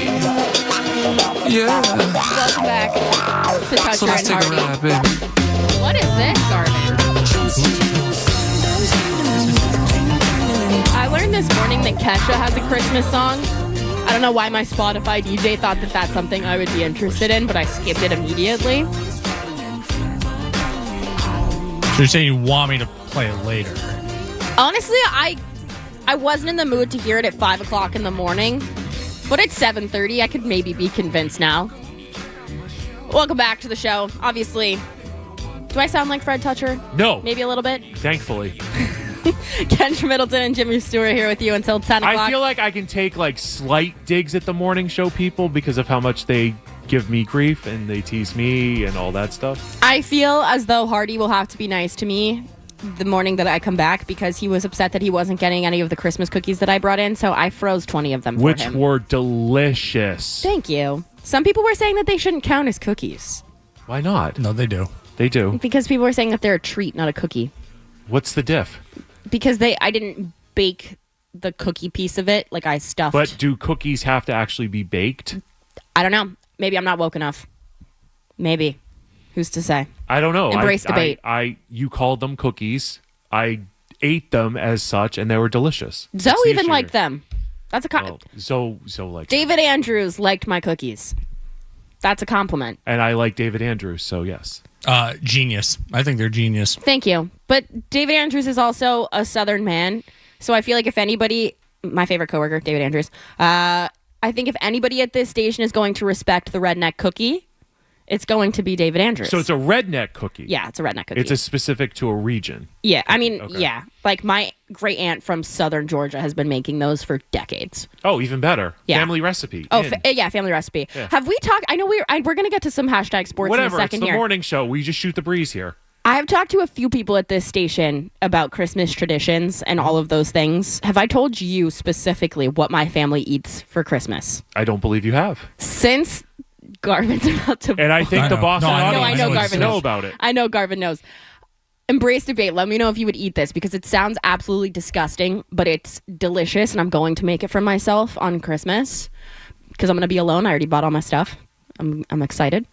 But since, Alone by choice, by yes, the way. alone by choice. There's a difference. Alone between- by yes. choice. It is my one day that I have off in 5 months, and I don't even have it off. I obviously have to watch the games and all of those types of things, which, ooh, no, I have to watch sports. you have to watch That's sports. so Oh, no. hard. You gotta watch bad, mediocre football. We're going to get to that, actually. But since the Great Depression, my family has been eating redneck chicken curry. If you are not... I don't know what that means. If you are not sensing the I am from Jacksonville, Florida white trash yet, after 3 years, I am really hoping you do now.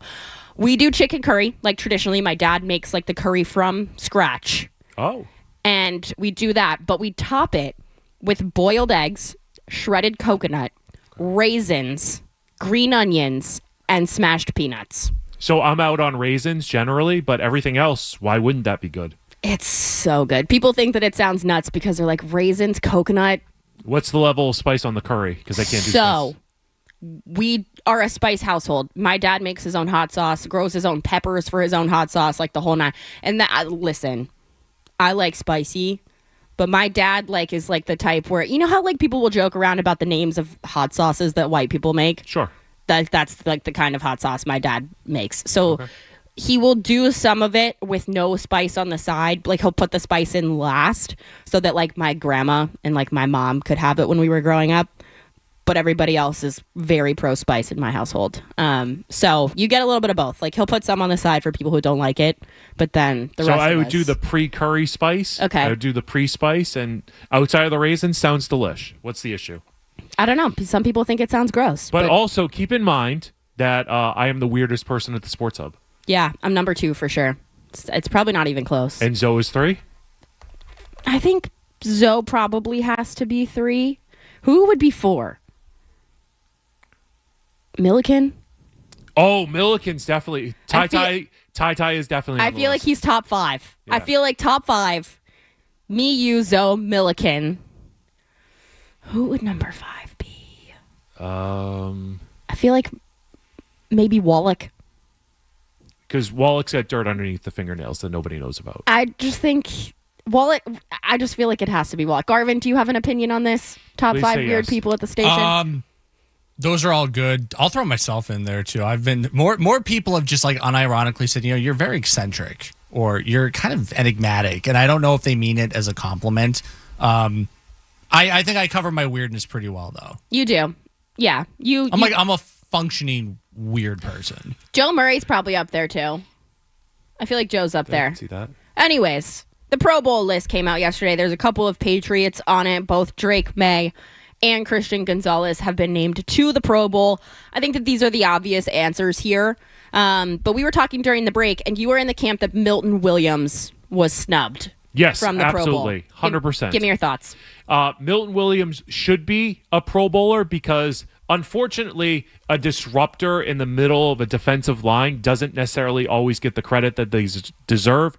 Patriots, Vince Wilfork, Richard Seymour, they are two, in my opinion, Hall of Fame players in the NFL because of what they did, how they disrupted, and they helped more people around them. I think Milton Williams for the defense, and maybe it grades out that I'm wrong, but the eyeball test, me watching from the stands, me watching from the television screen, not from the 300 section on a fancy video camera that's HD, thinks that Milton Williams should be in the Pro Bowl because of what he does to take up 2 offensive linemen to open up everybody else on the defense. So Milton Williams should be in the Pro Bowl. I agree with you. I do think that he should be. Are you in the same camp as McCarthy, that he is the best player on this Patriots team? He's better than Christian Gonzalez. Yes, I'll say yes. I'll agree with Matt McCarthy. Okay. Yes. Yeah. Me and Matt were on Monday, and he got some punches to the face on Twitter over that because of the obvious Drake May answer. But I don't hate the take from McTakey. So Drake May is the best player on the Patriots? Most important one is Drake May. Milton Williams is too. Okay. So my next question for you. Do you think that fan voting is ruining the Pro Bowl? I get the point of the Pro Bowl is to see people that you want to see. But, for example, I want to see Travis Kelce. Boom. That's the first one I was going to give you. Kidding. Horrible season for Travis Kelce. He's getting old. He's getting slow. I don't think he's working out. I think he's on a champagne and caviar diet, and that is not doing great for him. The other one that I was going to point out, Zay Flowers has more fumbles than touchdowns this year. Is that right? And he is going to the Pro Bowl. So my question to both of you, is the fan vote really kind of interfering with what the Pro Bowl is supposed to represent? If I thought the Pro Bowl had any significance on the football schedule, I would 100% go, yeah, of course they are ruining it. But I, as somebody that's a fairly avid sports watcher, I always forget when the Pro Bowl is on. I'm never aware of when these happenings are happening. And I go, oh, the Pro Bowl was last night. I've probably watched it maybe once or twice. So, yes, I think fans are ruining. If they are, it's not really affecting me. And just to go back to your first question, if Travis Kelce is a Pro Bowl tight end, then Hunter Henry is literally the greatest tight end who ever lived. If we're talking snubs, I would have given more consideration to Hunter Henry for the season he's having over Travis Kelce. So I'm a no, fans are not ruining by voting for Travis Kelce. Okay. I am a believer that these all-star games are exhibitions. And if the fans want to see a certain player at an exhibition event, then they should be able to see that player at an exhibition event. They can be flexible with the rosters. This is very WWE of you. Of course it is. Because it's a show. It's a show. It's an exhibition. It's an event. It's a spectacle, if you will. So if the fans want certain star players to be at this event, star players should be there. And they can manipulate the roster so that, at the very least, if Travis Kelce is hurt and unable to play, he can still go out there, wave to the crowd, everybody can cheer, they can pop for him, and then you can put the actual tight end who deserves to be there on the roster, who can play and maybe get a spotlight in that type of exhibition game that fans will be like, oh, he's actually really good. And then that fan might vote for that particular tight end next year, the next ballot go around. So do you think that the new format of the Pro Bowl is good or bad? So what's the new format? It's like the flag football type of event. It's probably safer, although Robert Edwards blew out his knee years ago playing flag football. I understand different circumstances there. But I would say that it's probably safer, but there'll be a oh, this is cool, year 1. Year 2 will be, this is neat. Year 3 it'll be like, can we do another format change? Because it's not football as it was supposed to be played.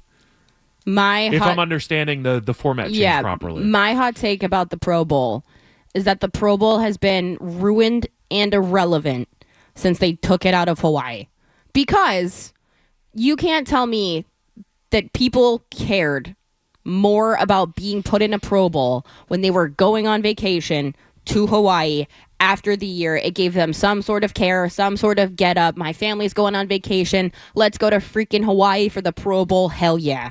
And then you put it in somewhere like Orlando. Who the hell wants to go to Orlando? Like, I get that it's Disney World. The Disney people. The rat, Mickey Mouse, bleh, who cares? I'm not a Disney adult, but you ruin any want. I like characters. But, like, that's the thing is those guys are going to get drugged to Disney World with their family during the offseason anyway. Nobody wants to go on vacation to Orlando. As someone from Florida, I stay the hell away from Orlando and Miami at all costs. If you're not a transplant to Florida, you're actually from Florida, and you're not, from Orlando or Miami, you hate both of those places. You hate both of them.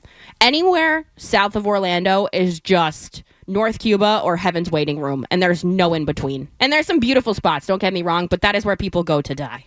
And I will die on that hill. So what has to happen is the tourism group, the Meet Hawaii people, because we have Meet Boston here, the Meet Hawaii people, the people need to spend a bunch of money and bring the NFL Pro Bowl back to Hawaii. And then you'll get everybody spends a week there. They do fun stuff there. Then you have the game, and you probably have a chance of actually getting everybody to show up. Give Hawaii the Pro Bowl. Let's go to Brian in the truck who wants to talk about Pro Bowl voting. What's up, Brian? What up, Brian? Hey, what's up, guys? Merry Christmas. So I actually hate this just because at the end of every career, the Hall of Fame speeches, the guy made X amount of Pro Bowls, and that's how we kind of rank people. The game itself is an absolute joke, but making a Pro Bowl should mean something. And when you're talking about the Hall of Fame of a player's career after the Pro Bowl appearance means something. Great point. Thanks for calling, Brian. That's a great point. Like, on your resume to go into the Hall of Fame, going to the Pro Bowl used to mean something. It used to be like however many time, Pro Bowler XYZ. But now, because people opt out, you have Mac Jones, rookie, in the Pro Bowl. Snoop Huntley made a Pro Bowl. Like, did we miss that? I want to go back to your Hunter Henry thing because the other tight end from the AFC to make it was Brock Bowers, and that's absolutely deserved. Yeah. But Travis Kelce does not. But he can be there. He can go and wave, and it's Taylor Swift's boyfriend. Here you go. Yeah. Yep. Okay. That is the right Kelce, right? That's Travis. I'm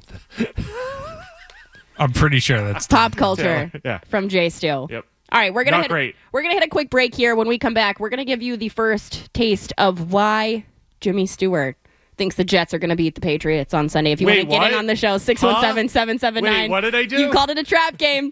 617-779-0985. You're listening to Kendra Middleton and Jimmy Stewart on Toucher and Hardy. Sports Hub headlines presented by Celsius Energy Drinks. I think Kendra just tried to rage bait me or take bait me or something like that. I don't know. I question that tease. But we'll find out coming up next on the morning show. But for now, the Boston Bruins, they lost to the Montreal Canadiens at TD Garden 6-2. The Bruins were tied at 2. Elias Lindholm had a goal taken off the board, and then the Canadiens scored so many in a row. Oh, I thought you were going to chime in with something, Kendra. I'm sorry. David Pastrnak, after the game, said he believes that the team is going through mental fatigue at the moment. Pasta, by the way, had 2 turnovers and was a -2 in last night's must-win game for the Bruins. Bruins are in Buffalo on Saturday night against the Sabres. They head into the Christmas break at 1-3-1. Patriots in New York to face the Jets on Sunday. Milton Williams, who should have been a Pro Bowler, returned to practice yesterday. Starts his time clock on his return to game action for the Patriots. Drake May and Christian Gonzalez named to the NFL Pro Bowl. Sunday's Patriots-Jets game, 1 o'clock kickoff with our coverage on 98.5 The Sports Hub beginning at 10 a.m. with Jim Murray and Chris Gasper. Sports Hub headlines are presented by Celsius Energy Drinks, where Kendra is about to go and get the coconut one out of the refrigerator. Refresh your energy with 0 sugar, essential vitamins, and proven ingredients. I'm James Stewart on Boston's Home for Sports, 98.5 The Sports Hub. Your next update will be sometime around 8 o'clock. Toucher and Hardy, 98.5 The Sports Hub. I'm telling them.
halfway done. Oh, we've had so much fun this morning, Kendra. Yes, we've we done have. Naughty and Nice. We've talked hockey on what happened last night. Yep. We've just had a grand old time. Yeah, lots of stuff on the table. If you want to give us a call, 617-779-0985. Let us know who's on your naughty list at the station, your nice list, callers, or even on the board. We've got a couple calls here. Zach wants to talk about my family unit. What's up, Zach? Hey, Kendra. A couple of days ago, you said your brother played football at the United States Naval Academy. If he's still in the service, and as a shout-out to all our service members, can you tell us what he's up to and how he's doing, please? Yes, thank you so much for calling. My brother did play sprint football at the Naval Academy. He graduated in 2010. He went into the Marines after that and went to Afghanistan for a year. I actually wound up homeschooling myself in high school, moving to 29 Palms, the military base out in California, and helping my sister-in-law with her pregnancy, because the week they found out he was getting deployed for a year, they found out that they were pregnant with their first child. They've been together since I was 5 years old. Muzzle tough. I know, we're 9 years apart, so I moved out there, helped her with the pregnancy, that whole 9. But they're great. He's in the reserves now, back in Jacksonville, working as a housing developer. 3 beautiful kids. They're the best. But yes, thank you to all of our service members this holiday season. You guys do not deserve the love that you guys should get. Also, thank you to our first responders. I grew up in a first responder household. My dad was a first responder, so I know that these holidays are so tough for first responders, from, police, firefighter, nurses, hospital employees, everybody. I know you guys would rather be home with your families. So thank you so much for everything that you do. I would also like to point out, as a child in a first responder household, don't light your house on fire tonight or tomorrow. Please, be careful. Seriously, don't light your stuff on fire. Yeah, do us all a favor. Yeah, let them have as peaceful a night at the fire station as they possibly can. I know that the most common injuries during the holidays are house fires and people cutting themselves cooking. So please be careful. But yeah, shout out to all of our military, all of our first responders, anybody who's working today. You guys are seriously the reason that the world goes round, and I'm so serious about that. So love you guys. Stay safe tonight. Let's go to Pat, who wants to talk about our naughty and nice list. What's up, Pat? Pat! What a star-studded cast. Ryan, Kenny, Jimmy. I think Hardy's an underrated freak. Don't let him fool you. Seriously, don't do it. What kind of freak? You know, at the core, there's some stuff there from Las Vegas and Did he live in Albuquerque or something? I think he did live somewhere. Yeah, that's accurate. Something like that. Yeah. Underrated freak is Hardy. Underrated, Kenny. I'm a Buffalo guy. It really hurts me that you didn't enjoy your Buffalo trip last year. Did somebody do something wrong? It's just the people are great there. Jimmy, we're all nutballs in Buffalo, but we're nice people. So Kenny, what happened? Thank you. Was somebody mean to you? Thank you so much for the call. Hear me out. The best tailgate experience I've ever had was in Buffalo. I drank a beer out of someone's prosthetic leg. I had a beer on the grill. I had my first Labatt Blue. I had some chicken wings. Did you go through a table, though? I had pickle pizza. I got a tattoo in a bus.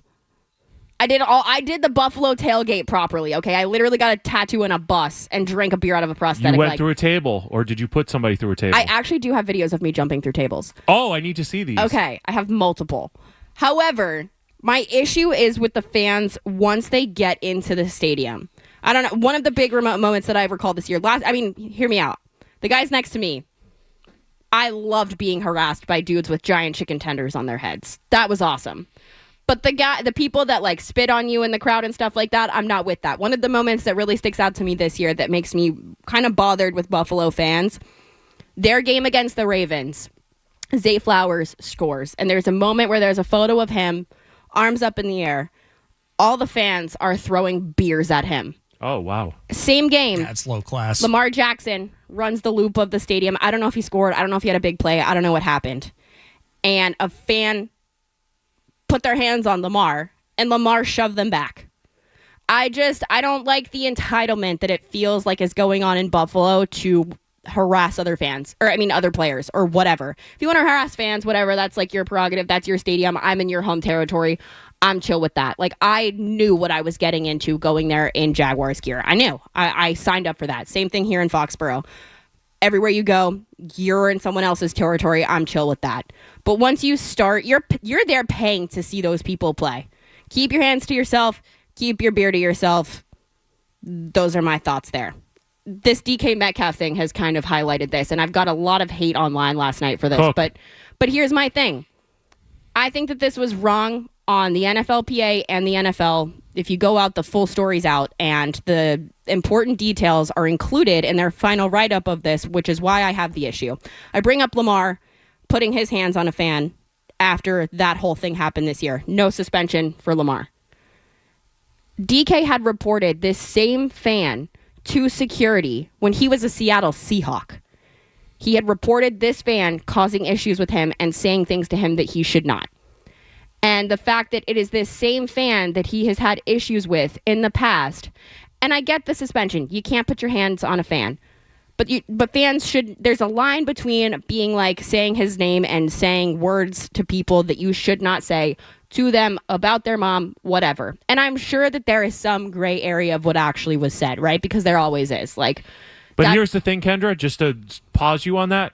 There are cameras and microphones everywhere. And the videos? Somebody has this. The NFL office has hopefully seen it, so they know what the back and forth was. And I've seen the videos, and he was causing problems. He was causing trouble. There are being the fan. Yes. Yes. And there are videos out there of him causing a ruckus in that crowd. And the other issue that I have with it is that the Lions are not punishing this guy. And they're saying that it is not... he didn't violate any fan code of conduct or anything. I actually took the time to screenshot the code of conduct and what you are and are not allowed to say to people. Oh. The Lions code of conduct, actually. Okay. And he did break their code of conduct because you are supposed to behave in a calm manner. You're not supposed to scream at people, which we know happens. You're not supposed to swear at players. You're not supposed to get involved with players. You should not be leaning over the guardrails like that, too. That's kind of brainless. I'm sorry. You're shirtless, hammered, blue hair, whatever. You're not innocent in all of this. And it takes two to tango. And now DK Metcalf is losing out on, what, $70 million? Yeah, he's voided $45 million of guaranteed money. And I think another $25 million for something else. Yep. So near he's gonna lose that in game checks. Near too. $70 million for a fan that has notably harassed him prior. I think it's just a staggering. I get. Don't trash talk people like that. I don't think that guy would maintain that same presence if he saw DK Metcalf at a bar. But ultimately, if I'm the Steelers, I'm BS with him right now because first of all, you have cost yourself an obscene amount of money, which is just, it bothers me so much. But also, we need you for these games. We have a chance. We need to win. We need to win. We need to clinch the division. So you have now made this about you and not about our team. And I think he showed just a really staggering lack of brains. I understand that the player needs to have a certain level of self-control, professionalism, self-control. But the fans should have never been let in the building. The fans should be we've seen videos of people getting arrested and kicked out of buildings. We've all seen it. I don't know, these stadiums are all cashless and facial recognition, or most of them. So this person should have been flagged already. He should have never been there in the building or that close. So the league and the teams have to take a level of responsibility. And if the Steelers want to do the right thing, pay DK's money. They won't do that because the owners are cheap. But that's what they should do. So this is... because their building effed up. So this is the code of conduct from the Lions. Oh, can't wait. Please restrict movement in the seating area during game action. Sit only in your ticketed seat, obviously. While standing, cheering is permitted. Please keep in mind that continued standing can interfere with others' ability to enjoy the game from their seats. Be courteous to all guests. We ask fans to stand and cheer when appropriate with the flow of the game. Majority rules. Never take matters into your own hands. To report a problem or an unruly fan, contact blah, blah, blah. The big one here... because you can text things now. You can text problem in section whatever. displaying inconsiderate or otherwise inappropriate behavior towards others, behavior that is unruly, unhealthy, or disruptive or illegal in nature, using foul or abusive language or obscene gestures, intoxication or other signs of alcohol or substance impairment that result in irresponsible behavior. That's 3 violations right there. It Again, it goes to this person should not have been in the building. Correct. Well, I think that's what it is. I think that if this air quote human has been an issue for DK Metcalf, and he's going, look, this guy is harassing me. He's following me everywhere I go. This is not a one-time incident. I know who this person is. That's my biggest issue. Please handle this. That needs to happen. Okay, so then it doesn't happen. We get to whatever that Sunday when that game was, and you're now going to walk over to the stands and stoke it even more. That's where I don't sympathize. That's where I don't feel bad for DK Metcalf in that point. I would agree with that. You've cost yourself a lot of money. You have hurt your team in the process. It's in a very, very selfish act, and I would not be thrilled with him if he played on this football team. It's also the lack of consistency for me. Like, if you're not going to give Lamar 2 games for what happened with that altercation with that fan who put their hands on him, you got to be more consistent. Well, that's a league issue, and the league has made it abundantly clear they're grossly inconsistent when it comes to doling out player suspensions, punishments, stuff like that. But in this matter, DK could have saved himself so much hassle by just walking away, but not even being that close to the stands in the first place. Yeah, the league doesn't want the Steelers in the playoffs. That's why they suspended them. They hate us. They hate the Steelers. Tinfoil hat is on. All right. I promise when we come back, we're actually going to get to the Patriots-Jets game. And I will tell you, a prominent member of the Patriots media cartel says that the Jets game is a potential letdown. I'll tell you who that is coming up next. All right, 617-779-0985. Could be a trap game. I see you guys on the phones. We'll get to you as well. You're listening to Jimmy Stewart and Kendra Middleton on Toucher and Hardy. Stay tuned for more Toucher and Hardy on the Sports Hub. Ho, ho.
It's been a different holiday season. This Christmas doesn't feel very Christmas-y, but I will say the older I get, the more I realize that the quote-unquote Christmas magic, it's just your mom.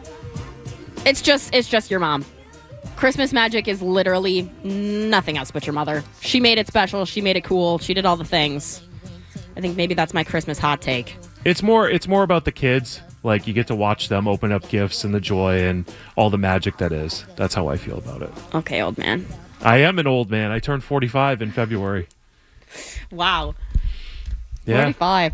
And I probably talk and sound like I'm 70. No, I don't think so. Do 70-year-olds watch WWE?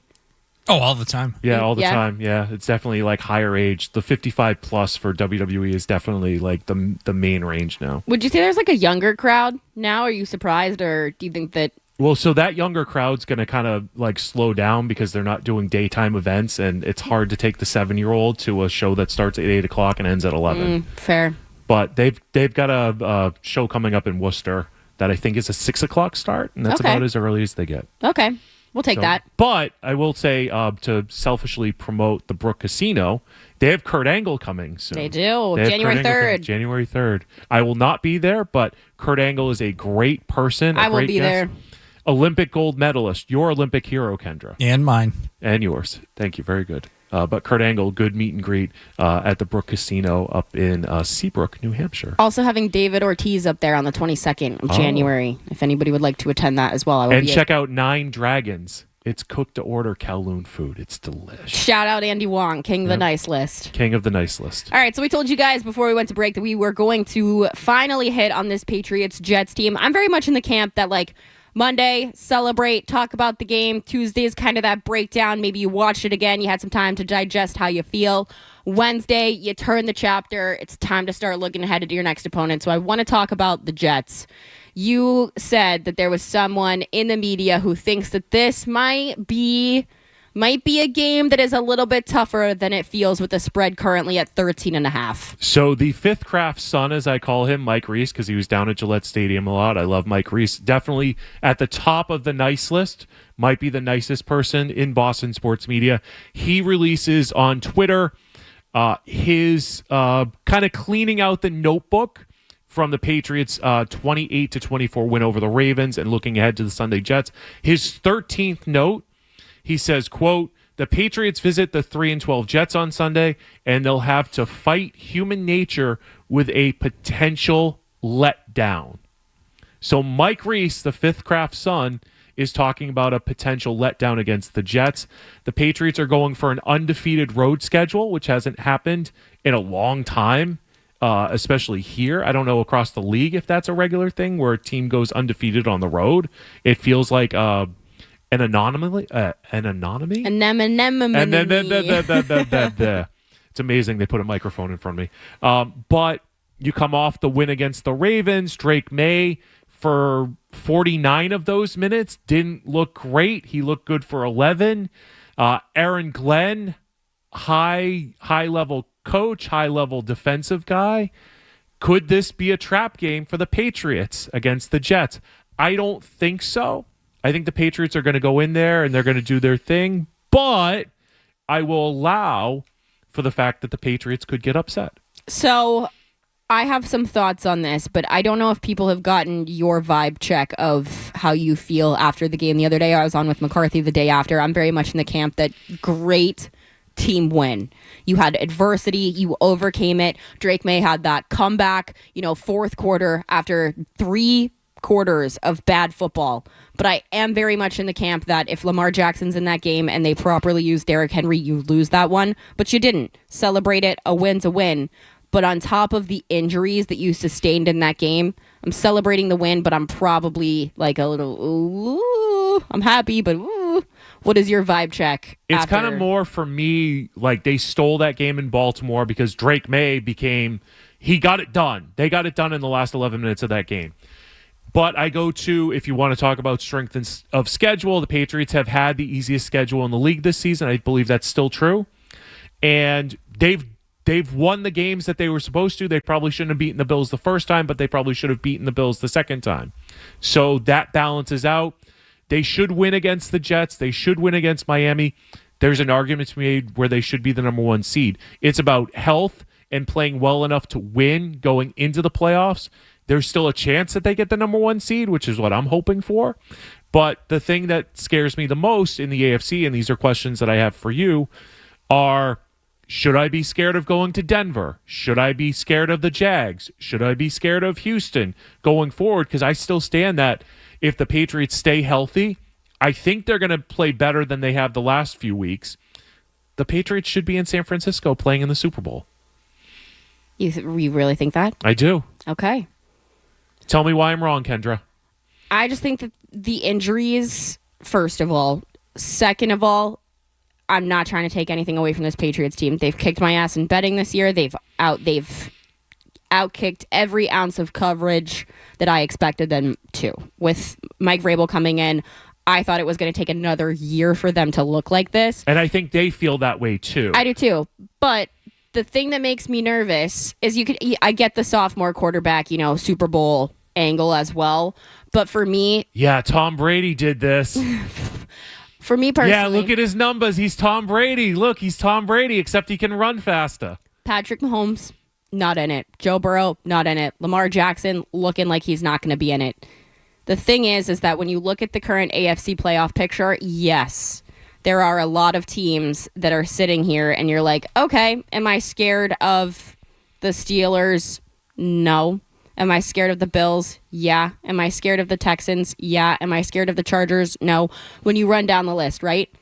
But there are teams in the AFC that you're going to have to play against who do have, even if it's one game like Justin Herbert, right? Like one game of postseason experience, that's still experience that they have over you. There's rosters that are way more talented than you that have that postseason experience. And so the fact that Justin Herbert has some postseason experience under his belt. Trevor Lawrence, am I scared of the Jags? Yeah and no. Yes and no, depending. Like, if they really continue, if they win the next two games, I'm scared of the Jags. Like, if they don't trip up, I'm scared of them. If I'm, someone in the postseason, I'm scared of that Texans defense. CJ Stroud, one of these people who also has postseason experience. The Steelers, not the most, talented roster in the world. Great coaching. Aaron Rodgers, though, he could beat you in a playoff game. Like, I'm probably not scared of the Steelers in the sense that I think that they could make a Super Bowl run, but they could absolutely upset somebody. Like, they could. And so they already beat the Patriots earlier this season. And what scares me... Because of 5 turnovers from the Patriots? And what scares me, is that your roster stacked up pound for pound against some of these other rosters, probably not the best, and the lack of postseason experience. That is what makes me nervous. It's not that I think this Patriots team is bad. It's not that I think they're overrated. They're injured. And for the first half of the season, they got away with being the least injured team in the NFL. But that bug comes for everybody. And you get some members of the media like Greg Bedard who are telling you about injuries and cursing them and putting the hex on them to be injured. And there's no team... I'm joking, Greg. Don't text me. And there's no team at this point in the season that's healthy, right? But in the NFL, you usually get one side of the coin or the other, right? Like, you look at a team like the Ravens, who were so injured in the beginning of the season and got healthier as the season went along. And then you look at a team like the Patriots, who were healthy through the first half of the season and are now healthy at the back end. And what I want in a team is a team that got healthier on the back end of the season and is playing their best football heading into the postseason. And that's what I think we're going to learn about the Patriots this week. I think that the holidays are a distraction for everybody, right? Like that bug comes for everybody. Like, you got practice, you got work, you got kids, you got your wife, you got the family coming over, you got dinner, you're on the road, or whatever. Like, that's something that everybody deals with. The injuries for the Patriots are a lot. It's a road game. The Jets don't have a lot to play for. But one thing about the Jets is that, did they ever really do what they're supposed to do? No. They never do. That's the thing. Never have. The team has said Aaron Glenn's back. That's not an issue, okay? And he should be, because their program is also in year 1. And And the thing about the Jets, as a Jaguars fan, I can tell you the year that Trevor Lawrence was about to be drafted, all they needed to do was lose a game. And Trevor Lawrence was theirs. And you know what they didn't do? Lose a game. They didn't lose a game, and they wound up with Zach Wilson. And that was against a team that wasn't even in their division, no history, nothing. And now you have the opportunity to whip it out and get that fire wet on a team that you know and that you hate. And that's what concerns me here. Everybody's distracted. It's the holidays. The Patriots are the better team, and it's not even a question. They play great on the road. But the Jets don't do what they're supposed to do. And I think that is the question mark for me here. Like, they're clearly not going to, roll over and do the thing that they're supposed to do because they never do the thing. The Patriots have to win if they want a chance at the number 1 seed because I think the tiebreaker with Denver is predicated on common opponents. So that week 1 loss to the Raiders could be the reason why the Patriots are not the 1 seed if Denver also wins out. But the question I would pose to you two is, do you think the Patriots make a deep playoff run if they don't lock up the number 1 seed? I say yes at the moment, but it's a hesitation yes, because right now if the playoffs started, Houston would come to New England. And Houston, at last check, had the lowest points given up by their defense by another team's offense. I have a controversial take. Oh, I'm here for it. I think that they do better if they have to go on the road. And I'm serious. Do better. Yeah. They've been a great road team for some reason. This team likes being uncomfortable. Like they do. It just, that's the vibe that they give. I think going on the road would be the better thing for them. That way they're not comfy, they're not complacent, they're sitting here as this, underdog feeling that they had coming into the season. And I think that that's probably better for this currently constructed version of a Patriots team. I think that would be better for them. I don't want Houston coming in here, dude. So you think the Patriots should tank the next 2 games and get down to that 5-6 seed? The 3rd seed is where you really want to be. It might not even make a difference. If Denver keeps winning, I know they have Kansas City on Christmas. And Chargers. And then the Chargers. So the Patriots could very well sweep, and if the Broncos sweep, it's a non-point because you're locked into that 2 seed. I have something else controversial to say. I think the Chiefs could win this weekend. Yeah, I'd buy into that. The Chiefs cover this number this weekend. That's the other thing here. I think that the Chiefs, once again, for the first time in a long time, have the ability to get a better draft pick. But this just feels, once again, when you have these late season divisional, we know each other so well, I'm not going to let you come in my house and beat me regardless of what I should do. Because players very seldomly care about tanking. They've got contracts to play for. They're competitors. They're athletes. They're not just going to, roll over. And yes, the Chiefs have put a lot of people on their IR for next season. They've clearly thrown in the towel with Gardner Minshew hurt. Oludekun's fine. He's played, whatever. But Andy Reid also isn't a coach who's going to give up. Andy Reid is also chasing a wins record. Yeah, and the Sean Payton, Andy Reid, both of those coaches are going to coach the game in front of them. Yep. So I think that they're kind of in a similar situation to the Patriots, right? They don't have that Super Bowl, roster mentality, that whole thing. But it's more so just, I'm not about to get Lil Bro'd on Christmas. Let me punch up for a second. That's what concerns me. Actually, I'll give you a statistic that we talked about on my other show yesterday. Teams that... What's the other show? The Action Network podcast that I do, the favorites. Where can I find that? YouTube or the Action Network app. Or Spotify, anywhere you got your podcasts. So, teams that need a win for any sort of postseason credentials, whatever, they lose 60% of the time. 60. 6-0. Wow. You can go read that in the primer by Evan Abrams over on the Action app or the Action Network website. They lose 60% of the time at this point in the season. Do with your money and what you want with that. You're more than welcome to. We'll get to your calls when we get back. We're going to go around the NFL, talk about the playoff pictures, what the Patriots need, who's playing who this weekend. Maybe give you some of those 60% of who we think will lose. If you want to get in on today's show, I see you guys on the phone, 617-779-0985. You're listening to Jimmy Stewart and Kendra Middleton on Toucher and Hardy. More Toucher and Hardy on the way on the Sports.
who's your naughty and nice list for the WWE? And Kendra, I will be visiting Jacksonville in the fall. Will you recommend the Jack's Beach as your home base? And who's your F1 naughty nice list? I'll get back to you guys. Great question. Thank you for calling, as always, Rich. Appreciate you. Hit me up about Jacksonville. I was born and raised in Jacksonville Beach. I can give you all of the great recommendations. Go get the Jack Del Rio sub from Angie's. But the key to What's that sub? If you go, it's all the meats. All the meats. Yeah. Meat sweats included. Yes, but the key, and I have a bottle of this in my refrigerator. They even have one in the airport, like one of the sub shops. It's that popular. There's a sauce bottle on the table. Get your sandwich, walk over to the table, unwrap it, put sauce on the sandwich, wrap it back up, and go sit and eat it on the beach across the street. Okay. Best way to do it. I keep a bottle of this sauce literally in my refrigerator just to feel something every once in a while. Okay. It's so delicious. F1 naughty and nice list. That's a good question. I'm going to say, do you have yours written down? Are you ready to go, or do you need a second? I'm ready for my nice list as far as WWE talent goes. Okay. It's John Cena, Rhea Ripley, and 2 wrestlers who you have met, Liv Morgan, Dominic Mysterio. I actually talked about this the other day. I said that Liv Morgan is one of the never meet your heroes, but I said her, Pedro Martinez, David Ortiz, meet him. Pedro is the my best. favorite Red Sox player of all time. He's amazing. Liv is awesome. Okay, continue. Liv Morgan is amazing. Those are the 4 nice WWE superstars that I would tell you. I'm doing it more because it's on brand for me and my beliefs. Cody Rhodes on the naughty list. Yeah, Not fair. a Cody Rhodes person. No, me either. Not a He Cody is Rhodes handsome, person. though. The neck tattoo does it for you. Yeah, kind of. He Yeah? gives blue collar energy. Okay. Smash. Yeah. Next question. I met his agent recently at an event, and we have a mutual person who introduced us, and I said, I'm a Roman Reigns guy. And he's like, why? And I go, well, Cody just comes across as like corporate fake on TV. Yeah. And he's like, what do you mean by that? I'm like, well, he does. I mean, he dresses like a suit. He dresses like a villain, and he's trying to be a good guy. Okay, next. That was the only one that I got to. Okay. But if I think of more, I will drop them in. Okay, so I'm going to And give I you... also have to be careful because there are some things about some talent that are not out there that I know about, which would put them on the naughty list, but would also get me in trouble and get them potentially in trouble. I'm going to give you 3 and 3. Yeah. I'm going to say my nice list: Oscar Piastri, Charles Leclerc, and I'm going to go Alex Albon. My naughty list, I'm going to go Liam Lawson, Pierre Gasly, and I'm going to go Esteban Ocon. I'll throw Fernando Alonso and George Russell in there as well, just for hee-hee-ha-ha of it all. I know none of those names. Yeah. All right, But let's that's go to Dom, who And you're wants... still doing the F1 stuff down at the seaport, right? Season's over till March, thank God. Okay. That's one less job. Dom just dropped off. I was about to go to you. Dom, give us a call back if you want to get on, all right? Janet wants to talk about the Patriots. Good morning, Janet. How are we? I'm doing great. I just want to say I'm really enjoying your show. Same. You should have one of your own. Thank You guys you, are very Janet. talented. Usually I listen to 98.5 most of the day, but I usually don't listen to this hour. But when you're on, I'm going to start listening. I understand John Wall can be a lot. I get it. That's very kind. The other two are a little bit much for me. But you're good. All So right. anyway, that isn't. So what's the path to the Patriots winning the AFC Championship? I'll hang up and listen to your thoughts on that. And again, great show. Thank you so much. I really appreciate I it. think the path for the Patriots winning the AFC and being the number 1 seed is they win out and Denver loses 1. They need to win out. They need Denver to lose. And yes, but if they want... Her call line said to win the AFC East. If they want the number 1 seed, that's what happens.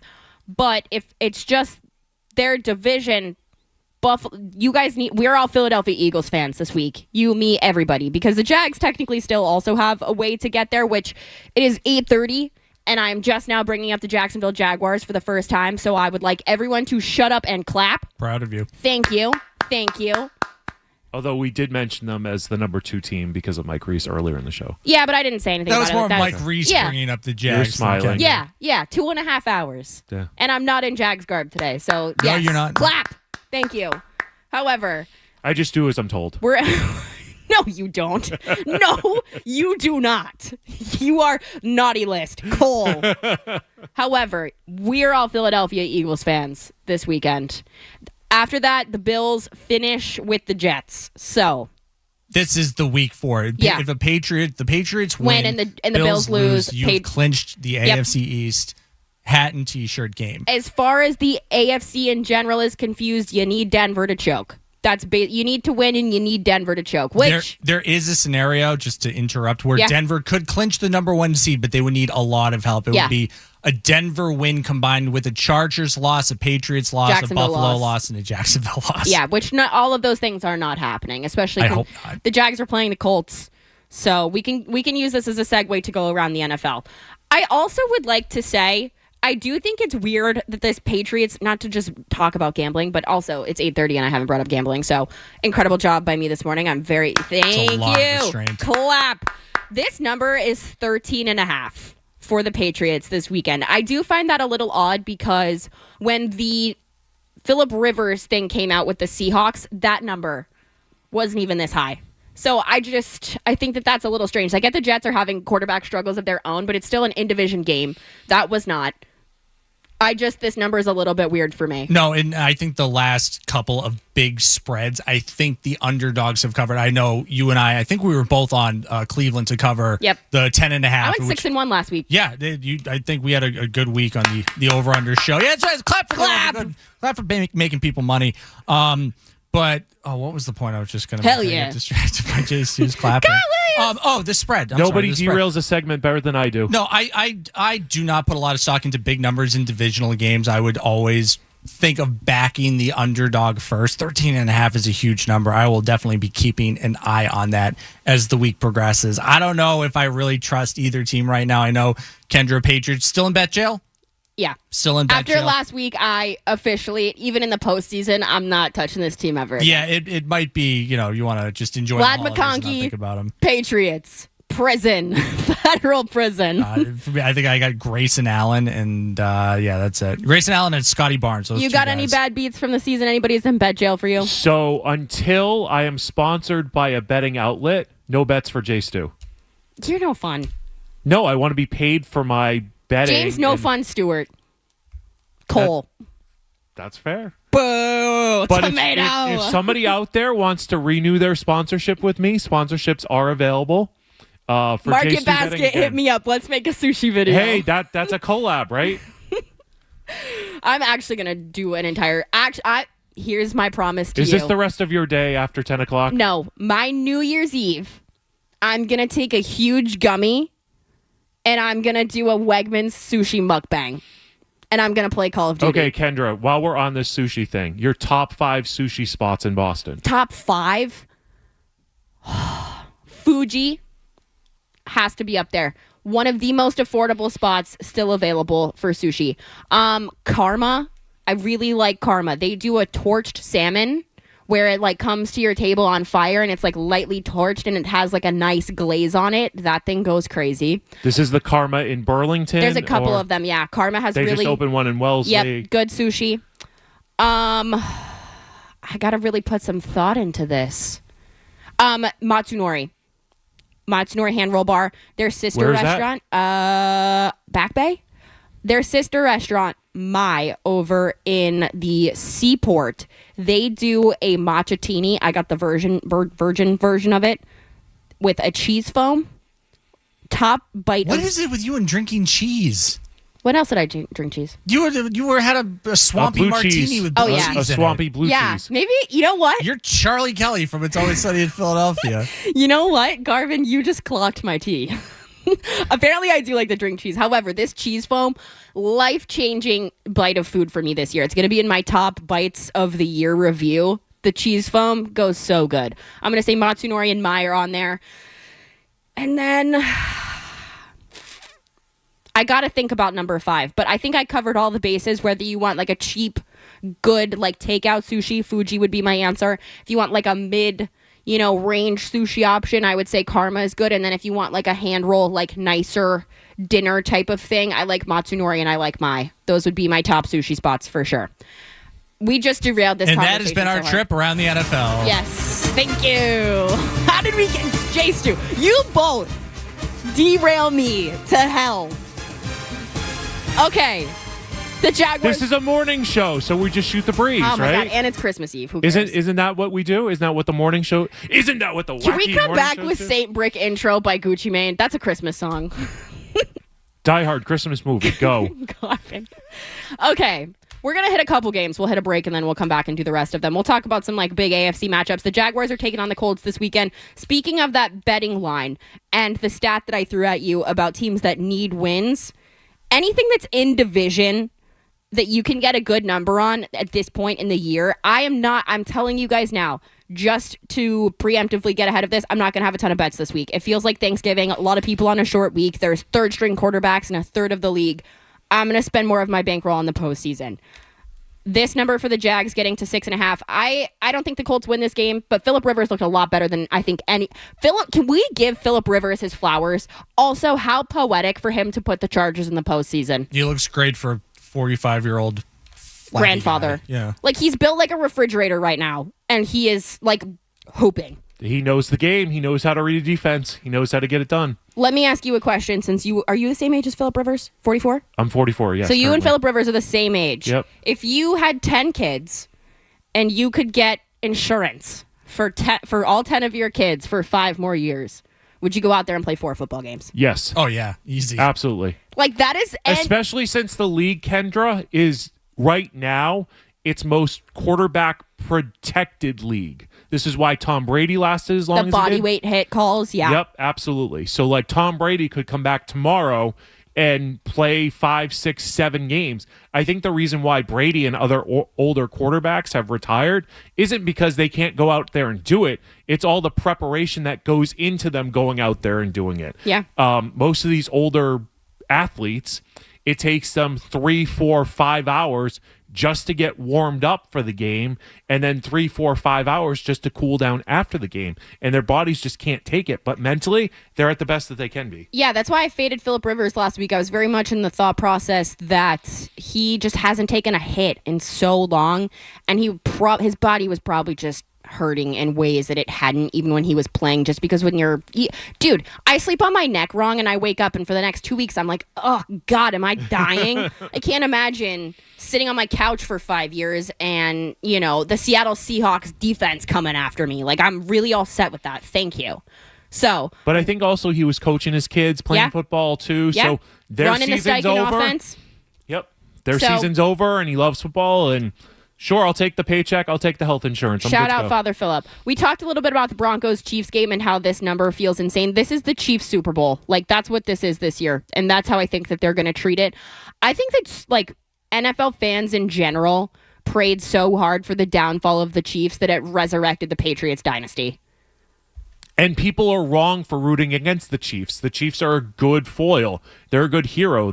People are emotionally invested. No, because I wanted the Chiefs. Matt McCarthy got mad at me the other day because I'm like, I want Pat Mahomes and the Chiefs in the playoffs, and I want the Patriots to have to go through that team to get to the Super Bowl. I'm with McCarthy because I don't care about the feel-good crap about it. I don't want to see anybody on a team who has car accidents that have left people in bad situations, woman beaters, no. Screw you guys. I want bad things to happen to you. I just wanted the game. Okay, well, I'm a fan and a person. So, screw the Chiefs. I guess welcome back, Patriots dynasty. So, I do think that this is the Chiefs Super Bowl this weekend. I expect them to treat it like such. Big game that not a lot of people are talking about. We will hit on this when we come back. I want to talk about the Texans-Chargers, the Bills matchup. We'll get through the rest of the NFL, Ravens, all the things. If you want to give us a call, 617-779-0985. I've got tons of open phone lines. You're listening to Jimmy Stewart and Kendra Middleton on Toucher and Hardy. Sports Hub headlines presented by Celsius Energy Drinks. Zachary Budek scored to give the Canadians the lead as Montreal scored 4 goals in a 5-minute span to snap a third period 2-2 tie and run away from the Boston Bruins 6-2 on Tuesday night at TD Garden. David Pastrnak after the game said he believes that the team is going through mental fatigue. Pastrnak a -2 in last night's must-win game. Jeremy Swayman allowed 6 goals on 29 shots in a losing effort, while Montreal's Jacob Fowler stopped 26 of 28 in Montreal's win. Bruins will next play Saturday night in Buffalo against the Sabres at 7 p.m. Pre-game with Ryan Johnson and Bob Beers is at 6:30. Patriots on their way to New York this weekend to face the Jets. Some people are calling it a trap game. Milton Williams returned to the practice field. Drake May, Christian Gonzalez are the only two Patriots named to the NFL Pro Bowl. Sunday's game you can catch right here on 98.5 The Sports Hub. Jim Murray, Chris Gasper with a 10 o'clock pregame. Jets and Patriots will kick off just after 1 p.m. The NFL upheld DK Metcalf's suspension, so the Steelers wide receiver will be out the final 2 games of the season. Celtics' next game is in Indiana against the Pacers. Sports Hub headlines are brought to you by Leonard Hair. Dr. Matthew Lepresti and Leonard Hair Transplant Associates, the hair doctor of Hardy, Sean Corrali, and Charlie McAvoy. Call 1-800-GET-HAIR for your free consultation. I'm James Stewart on 98.5 The Sports Hub, and we'll have more headlines for you at about 9 o'clock. You're listening to Toucher and Hardy on the Sports Hub.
And from baseball McCarthy. from McCarthy. I'm going to tune into that just to see how that marriage goes. Well, I hope Ty wasn't listening to our Bruins stuff because I don't know that I'm great on Bruins. So I got to run some errands after this, so I'll pop my AirPods in and hang out. If anybody knows what to get a 55-year-old man, I need to buy something for my best friend's father. I got him. I know he's not listening. I need more details. I know he's not listening, so I already got him something, so don't say alcohol. But other than that, he likes, New England sports. I wouldn't say he could, name the roster or anything like that, but he watches the games. Could you go into the sporting goods store and get him a hoodie? I could. For a particular team? I could. Could you do idea. like hat and gloves for a particular team? A hoodie? Yeah, probably do a hoodie. Maybe bring him to, get him. I thought about getting him game tickets, but getting Celtics tickets are like $200 a pop just to get in the door. So I'm like, for this team? Let's see what this. Can you actually look up what Celtics prices are right now while I continue to go through the NFL? It depends on the game. So, like for example, I believe the get-in price for the Pacers game was like $100. Yeah, I'd have to buy 2 tickets. So that's $200. Yeah. So if that's within your budget for this person, then. But it's also like, what's the game that's going to go to that should be an expected win, but instead they're down 20 with 9:22 to go in the third, and Missoula pulls the whole team off the court to put new guys in, and then the new guys, the bench players, go on a run, and the story is Jaylen Brown leads the team back from down 20. Down 20, Jaylen Brown got pulled off the floor, but it's the 5th paragraph on the AP story. I get you seats in the 300 section for when the Portland Trailblazers come to town on Sunday. How much? $45. Okay, wait, I could That's do that. doable. Yeah, That's I could doable. get like some lower bowl seats. Yeah, maybe I'll do that. That's actually not a bad idea. All right, back to the NFL. See what we did here? We just solved We your just problem. saved Christmas. You did. Yes. You guys are basically Santa. So am I on the nice list or am I still on the naughty list? No, you're on the naughty list. Oh, okay. Love you. Yeah, I'd rather hang out with the naughty list. I said this. Okay. You guys are my friends for a reason. Okay, back to the NFL. I'm doing an AFC run through just because that's what matters here, but I do want to talk about the games tomorrow because there is a tragedy occurring in the NFL that we will get to in a second. I know here. Netflix doesn't get Pat Mahomes. I was talking about this yesterday. Does anybody else's parent have a hard time saying Netflix? My mom, it's like the new Chipotle for old people. Instead of Chipotle. My mom cannot say Netflix. I love her to death, but she says Nextflix. Oh, Lord, no. And cannot. I have not heard that. I haven't heard that one problem. It cracks Netflix. That's something that's only happening in your world. I love my mother to death, and I will never, ever hear Netflix as not Nextflix. Where's that Patches Mahomes on the Nextflix? I did see a TikTok the other Is that day. Mike Tyson's? I saw a TikTok. Yes, Kendra's mom, Mike Tyson. Yes. I saw a TikTok the other day that was like, if your mom had a gun to her head and had to name 3 NFL players or your whole family died, could she do it? And I was like, I think my mom could. I think my mom could do Current it. NFL players? Current. That's a good question. So my mom knows Drake May. She's very impressed with Drake May. I think my mom would say Drake May, Trevor Lawrence, and Aaron Rodgers. I think Aaron Rodgers would be there, and I think Patrick Mahomes would be there, or Travis Kelce. So yes, I think my mom could. my family is saved. Yes. You? I think my mom would say could name 3 Patriot players. Okay. I don't know if she could name 3 current Patriot players. If I had to guess, I would say that she would name Drake May, Stephon Diggs, and Christian Gonzalez. Okay. Win. Your family's safe. Could your mom save your family? 617-779-0985. We're spreading the Christmas cheer. Actually, what you should do is all of the moms in your family that come over, you should buy a bottle of wine and be like, whoever can name the most current Patriot players gets the bottle of wine. That would be a great holiday activity. Like, who is the last undefeated road team in the NFL? You get a bottle of And wine. then next year, you do it with the Bruins. And then the year after that, you do it with the Celtics. And you just do the rotation. I think that could be a great family game. Now, I want to derail the segment and be like, Kendra, what are your 3 favorite bottles of wine? I don't know. I'm not. I actually, fun fact, you guys know that I'm like not really an alcohol person anymore. The other night I was sitting there and I was like, you know what? I'm going to get on Xbox. I'm going to play some Warzone with my friends. And I was like, I'm going to have some of this whiskey that I gave you. Which I still need to sample, yes. And I was like, I'm going to have a drink just because it's the holidays. I took one sip and I was like, nope, I understand why I hated this. I'm done. Hurts a little more as you get into your 30s. I'm not in my 30s yet. Like I'm not in my 30s yet. I know. It was Don't put that evil on me, Ricky Bobby. However, football, sports ball, I see you guys on the phone. The games around the league. I will get to you. Around the league with Kendra Middleton. Texans, Chargers is the most confusing. There it Yes, is. Garvin. The most confusing game of the week to me. Why? How so? Because, yes, the Chargers are in, but the Texans, as Joe Murray would say, suspect against the Raiders. Nobody wants to play the Texans in their defense right now. Nobody. Let me ask you this. If the Texans came to town, would you feel good about it or bad about it? I would be concerned, Big C. Yeah, I would not feel great. No, because I think that their defense plays perfectly against your offense. Definitely probably would win that battle. But I think C.J. Stroud... Playoff experience. Yep. That's what would concern me. I don't think C.J. Stroud's a great quarterback. Definitely, probably right on the fringe of like top 8, top 10. Yeah. Hasn't had a great season. I'd be lower C concerned. No, I would be big C Big C? concerned. Okay. Plus, that defense, as I mentioned, they have given up the fewest percentage points to another NFL offense in the league. So that would be concerning. Fair. Ravens, Packers. Ravens obviously need a lot of help after losing to the Patriots That's this the week. Peacock game. My thing about this is we're going to learn whether Harbaugh is going to keep his job this week or not. And I'm so serious. Like, if they go out there, Derrick Henry's out there when he's supposed to be. We don't know about Lamar right now. He's kind of coaching for his job. I said on Monday I think he should be fired, and I kind of compare it to the Mike Vrabel in Tennessee situation where good coach needed a change of scenery on both sides. I think that's kind of what's going on here. But they're going to be forced to choose between Lamar and Harbaugh, and I think you choose Lamar 10 times out of 10. I think they would probably choose the coach because the coach is cheaper. Third option, they fire yet another offensive coordinator and keep those two. And Ryan's have right. The same problems. Yeah. Ryan's right. Yeah, Steelers, Browns. 3 is currently the spread. Steelers, I think, That was could... a bad edit on that. I just heard the bad edit on that bumper bet. I'm sorry. That's the producer in me. I didn't even notice. Steelers, obviously without DK Metcalf. Browns defense at home. Myles Garrett chasing that sack record. Browns put up a good fight last week, and I do like their defense at home, but this game is still a little bit of a question mark for me. I don't think that the Browns win this game, but I think it's going to be... I think that this number is really spot on. There's not a 2.5 out there. I'm the wrong person to ask. I need the Browns to win out for a future to hit, and unfortunately, all the teams I needed to win out were playing each other the last 2 weeks, so it would be really, really wonderful if Cleveland could get it done. I thought that defense looked very competent against Josh Allen. They hung tough there for a little while. Pittsburgh has to win, and I think, I'm not the biggest fan of Aaron Rodgers as a player in his late stage career, but you could definitely do worse as far as quarterbacks go. Is the over-under at 33.5 too low? No. That feels very appropriate. Yeah, I agree. You actually brought up a good point. I don't want to spend too much time on this. I just want to talk about the tragedy that it is. I think the NBA is going to get their lick on the NFL this Christmas because we're getting the Dallas Cowboys versus a Commanders team with, who at quarterback now? I don't even know.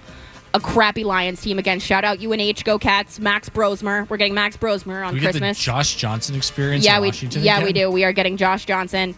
And then Broncos Chiefs, which, sounds on paper awesome. But we're getting Oludekun at quarterback after, obviously, Mahomes and Gardner Minshew go down. I don't know. This feels like the only really... 13.5 points is that line. I know. Well, big picture for the NFL, do you think it's smart? Do you think it's good business to have... I'm sure they were expecting teams like Washington, Dallas, Kansas City, even Detroit to be contenders, to be playoff teams. Do you think it's good for the NFL to have short weeks in week 17? I think it's I think it's terrible. So for business reasons, yes. But that's why they're doing it. It has not nothing for to the do health with of the players. It doesn't matter about the players. It's a matter about business and the money, and that's the way that this league operates, is business and money. That's what all these leagues do, is how much can we get from other people just to pay, the players don't matter. All right, predicting right now. NFL, with the current slate for tomorrow, the quarterbacks that will they have better ratings than the NBA at the end of the day, yes or no? Yes. Yes, they Garvin, will. yes or no? Oh, he's taking a call. Yeah. I'm going to say he says yes. I'm going to go with yes as well. When we come back, we're going to But also, this is something about the NBA. There's no Celtics.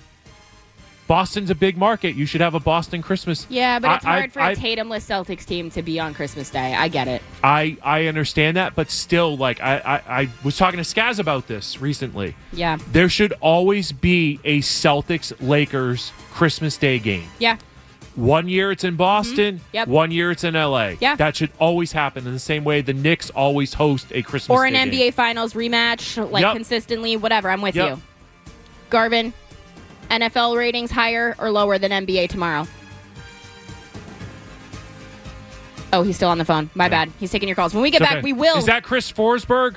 Oh, wait. He's not joining us on the show today. He's not doing his weekly Toucher and Hardy spot because he fears me. When we come back, we will get to you on the phone. I see all of you lined up, 617-779-0985. We will also be doing a Christmas segment. We're going to talk about our favorite traditions, least favorite traditions, things that bother us about the holidays, anything you want. And can also in the 9 o'clock hour, can I rant about the Red Sox? You can. I was going to do that at the 9:20. Perfect. And then we can finish out. We can do Bruins. We can do whatever you guys want. We have the stack. We do have the stack. So, yeah, we'll do you at 9:20. We'll let you do your Celtics moment. I want to get our Christmas stuff in. Give us a call. You're listening to Kendra Middleton and Jimmy Stewart on the Sports Hub. You're listening to Toucher and Hardy on the Sports Hub.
Look, No how Jazz. dare you leave out Jonathan Wallach? No Jazz Wallach today. Jazz Wallach is awesome. No Jazz Wallach today. Riz Wallach, also great shout. But we are here with you for another. Isn't it fun just talking sports, Kendra? For another hour. Because that's all we've done for 3 hours is just talk sports. I just got a great tweet. We're going to get to you on the phone. It's going to get into some Christmas stuff in a second because we obviously need to pay that some attention. Ticket Weasel. Oh, the Naughty Ticket Weasel. or nice list, Jimmy Stewart. Naughty list. Naughty list. Naughty list. Okay, why? Oh, because the Ticket Weasel has gotten us in trouble. So very naughty list. Okay. Very naughty list. And the Jim Murray is great at putting those things together. But the Ticket Weasel has gotten us in trouble a few times. Okay, so Ticket Weasel. Which means it's a good bit when it gets us in trouble. If something Naughty gets you in list. trouble, it's usually a good bit. The pink bag of drugs. So that came on at the Celtics game the other on Monday night. Was the crowd singing it? No, but I was like, pink bag of drugs. Yep, so good. Floozies with a pink That was- bag of drugs. He's had some bag of drugs. Floozies calling you daddy for a pink bag of drugs. Do you think he Drake knows May that can't throw this you is a thing? passes Okay, 'cause now of we a have to cut it. That's too much. Do you think he knows that's a thing? Oh, You think Stefan Diggs Yeah. knows that's a thing? Oh, I promise you, if it's not firsthand, it's definitely like it. He's been hurt. He's been told about Can it. we put it on Spotify? I would love to, but that's a copyright violation. and we'll I probably just have tried take it down. to. Trouble. I'll try it again. Passes because of a pink bag of drugs. I think it's All right. working. Not too much, I Ryan. have some beef to work out Uh-oh. with That's not a Christmas, good text. but Never mind. Keep going. I want to get to the phones. Let's go to JP in NP. JP, how we doing? What Good up, morning. JP? Kendra, I am doing great thanks to you and your F1 props for me all year. I did my Christmas shopping. I need a prop bet. I'm already ready to drop a line for F1 Australia, March of 26. I'm putting it in early. And a couple of Christmas thoughts. My favorite holiday movie, Sound of Music. I want to be Captain Von Trapp. Die Hard is an action movie, not a Christmas movie. And J. Stu, rack 'em out. JP from MP. Nice list. Love JP. What does Love he when mean he when calls. he tells me to rack him? I don't know. But nice list. It's like a Jim Rome reference, isn't it? Is it? Oh, so there are people who historically have thought that I was Jim Rome's producer. Oh, there you go. Okay. Yeah. JP and It's MP. helped a lot. Nice and then they're list. like, who are these? Who's Dale and Holly? Who's Felger and Maz? Those are the clones. Yeah. This isn't Jim Rome's show. Like, well, you reached out to me. F1 Australia is actually my birthday weekend. I don't have any hot takes yet. I kind of want to see the cars first because they're going to be different. I know that nobody cares about F1, but they're making the cars smaller. They're lowering them. No more DRS for people That's who not care. true. You care about it and you make money doing it, so people care. Clock it, Jay Stu. All right, let's go to Brandon, who needs help with his fantasy championship game. What's up, Brandon? Hey, Kendra. Hey, Jimmy. How's it going, guys? I'm Merry doing Christmas. great. How are you? Doing good. Thank you. I just want to start by saying, Kendra, you just scored some extra points. You're already awesome, but the fact you play Warzone makes you even more awesome. Hell yeah. Where's your favorite hot drop? I'm a prison girl. Oh, for Rebirth, I'm always dropping Control. I'm trying to get in there right away. Bioweapon for me on Rebirth. Yeah, Big let's bio go. All right, so what's your fantasy football question? So I have Josh Jacobs in my lineup. It's my first year in the championship, and he hasn't done well the last couple of weeks. So I'm thinking maybe put in Ramondre Stevenson. He's my backup for this week for the championship, and I wanted to get your thoughts on it. Thank you, guys. Thanks so much for the call. I feel like, yeah, that's not a bad shout because what is the status of Travion? So I feel like he's definitely going to be getting all the touches. I mean, I don't think that's a bad shout. But the thing is with Henderson, it's those big home run hits. Explosive, it's those yeah. big And then you have to runs. worry about the fumble problems, obviously, as well. But I don't know what your better option would be at this point in the season. I would go Henderson because he's a home run threat. He's a grand slam threat. He can score from anywhere on the football field at any point in time. Okay, we're torn. Might have to flip a coin. Let's go to Jim, who wants to talk about the Celtics. What's up, Jim? What up, Jim? Hey guys, hey Jay Stu, big fan. Thank you, I think we appreciate need you. more of you talking some sports on the 2 to 6 hour. I'm overexposed as it is right now. Yeah, that's about my pay grade. Anyways, hey, just wanted to ask you a quick question. Sure. I don't know what your sources say about if Tatum's going to come back this year or not.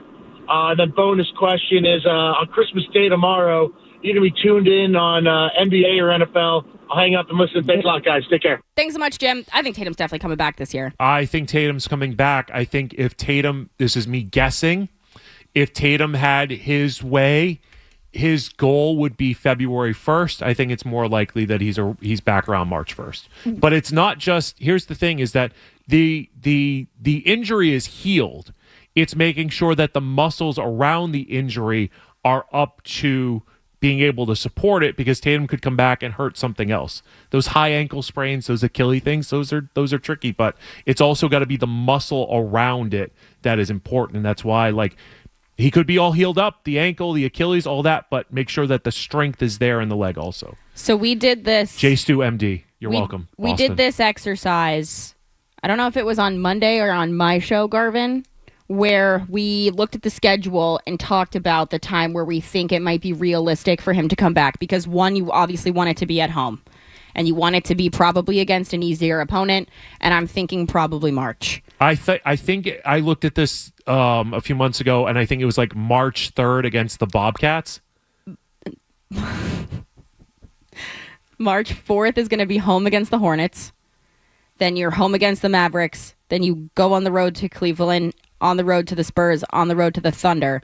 I think that window is probably your best option. The next time you're home is against the Wizards, but you also host the Suns and the Warriors after that. I'm thinking that like 2-week stretch is probably the most realistic option. I think the Suns and the Warriors. I can't believe I called them the Bobcats. You called them the Bobcats. Yeah, I was like, hello. And sometimes he's so dry. Sometimes I can't tell if he's being. I didn't tell him. I could not. I was just like, is this a joke? Actually, guy. I was just like, is this a joke that I don't get? Like, are we talking what? I thought that this was like a J-Stewism. Little did I know that for once you were actually being serious. I misspoke about them. So I think the Suns and the Warriors are going to be twice Like, cooked over by the time they see the Celtics. And I'll just say, I'm not like clamoring for Jason Tatum to come back. I wouldn't rush anything. With him, I don't really love what the state of this team is. Yes, I understand they're winning. Hooray for them. But I don't really like what they did. They gutted this team, and they used Jason Tatum's injury as an excuse to save money. I don't really respect that business motive.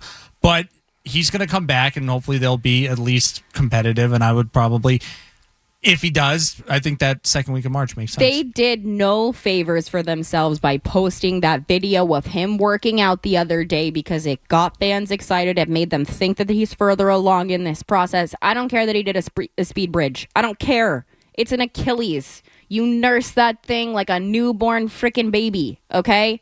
They did no favors with that. And people are thinking, oh, he's out there practicing. No, he's not cutting. He's not in 5-on-5s. He's literally just shooting free throws with his trainer. Get a grip. I'm sorry, I don't want to interrupt, but I think he understands the big picture. He does. I don't worry about him racing back and, trying to overextend himself. I think he understands. Because why get the surgery so quick? I think he understands what his body needs to go through, and these check marks that Brad Stevens keeps talking about. I don't worry about him doing something reckless, but I maintain, I personally, Celtics fans want to see him back out there, and you think, he can push for a good playoff run in the future. Great. I am not really there yet with this team. I wish he would take as much time as possible, and then a little more after the fact. So 2 things. One is I am the king of jokes that don't land, so that's on brand for me.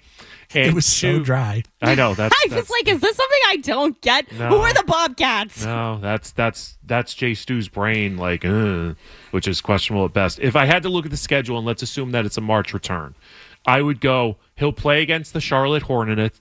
The Charlotte Hornets. He'll play against Charlotte. He won't play against Dallas. He'll play at Cleveland. He won't play against the Spurs. He'll play at OKC.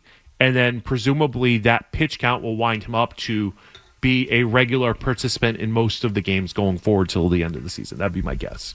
I agree with that. You said you had Celtic stuff. You want to talk Celtics right now? Just quickly, I think it's frustrating when you have Jaylen Brown and Joe Mazzulla talking openly about Jaylen Brown and the other starters getting pulled in the middle of a third quarter when they're down against the Pacers. This is another example of Mazzulla doing, in this case, it was 4 of the 5. I was at the game. I may have been under the influence a little bit, so I thought it was 5 of 5. But it was 4 of the 5 players being pulled off the court at the same time. He's done this multiple times. Jaylen Brown has been pulled off the court when it's been different from his normal time on the court. I think it's a story.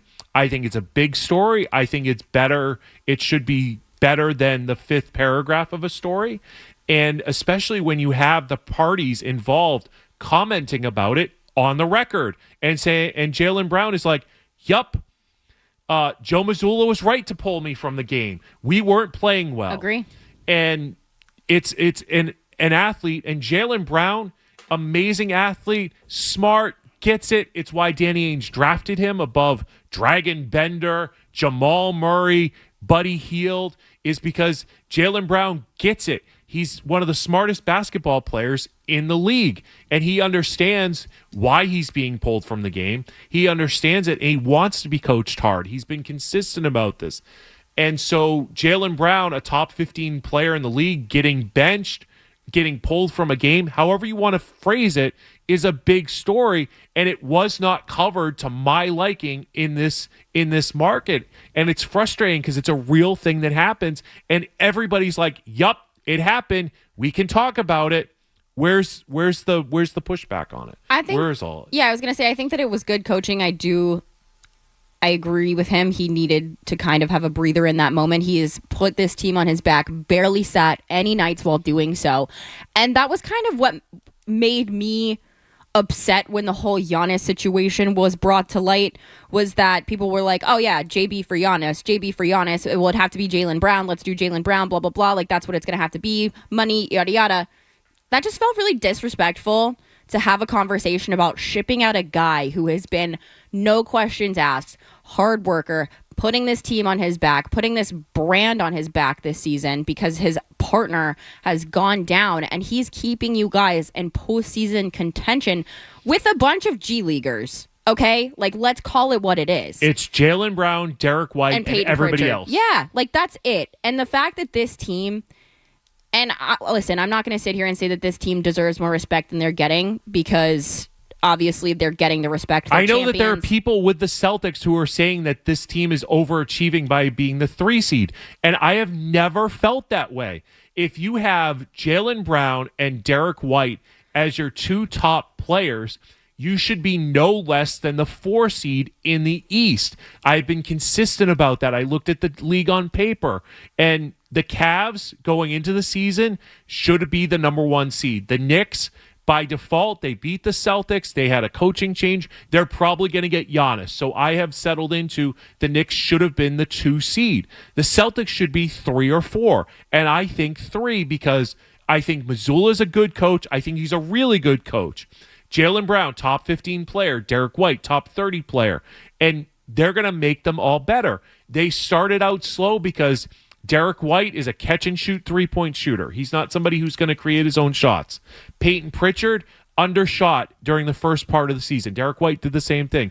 Now they're playing better defensively. They're playing more.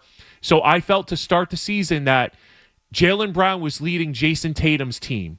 And since that Nets game where I think Jaylen Brown called out Derek White to be better and the rest of the team to be better, they have won 13 of 18, 13 of 17, whatever it is, but they're playing more how Jaylen Brown wants to play basketball, and I think that's the key to the success. So I agree with your disrespect to Jaylen Brown. Jaylen Brown wants to be here. He's doing a lot more in the community. I've been to some of his events, his great events, and he's doing more. He's trying to be like, hi, Boston, I love you. Love me back. Well, love me back. And I know we got to go to break. This is the last thing I'm going to say about it. I think this team is smart, and I think Jason and Jaylen both know the dynamic of when Jason comes back.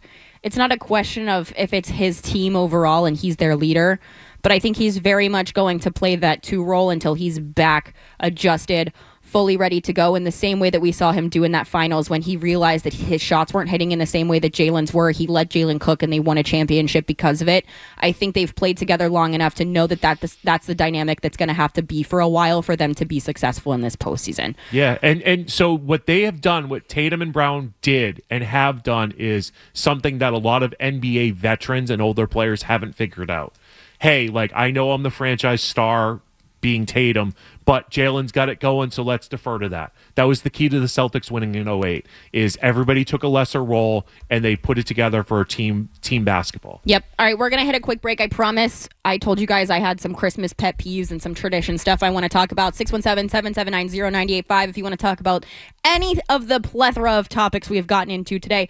Kendra Middleton and Jimmy Stewart filling in for Toucher, Hardy, and Wallach today. Talk to you on the other side.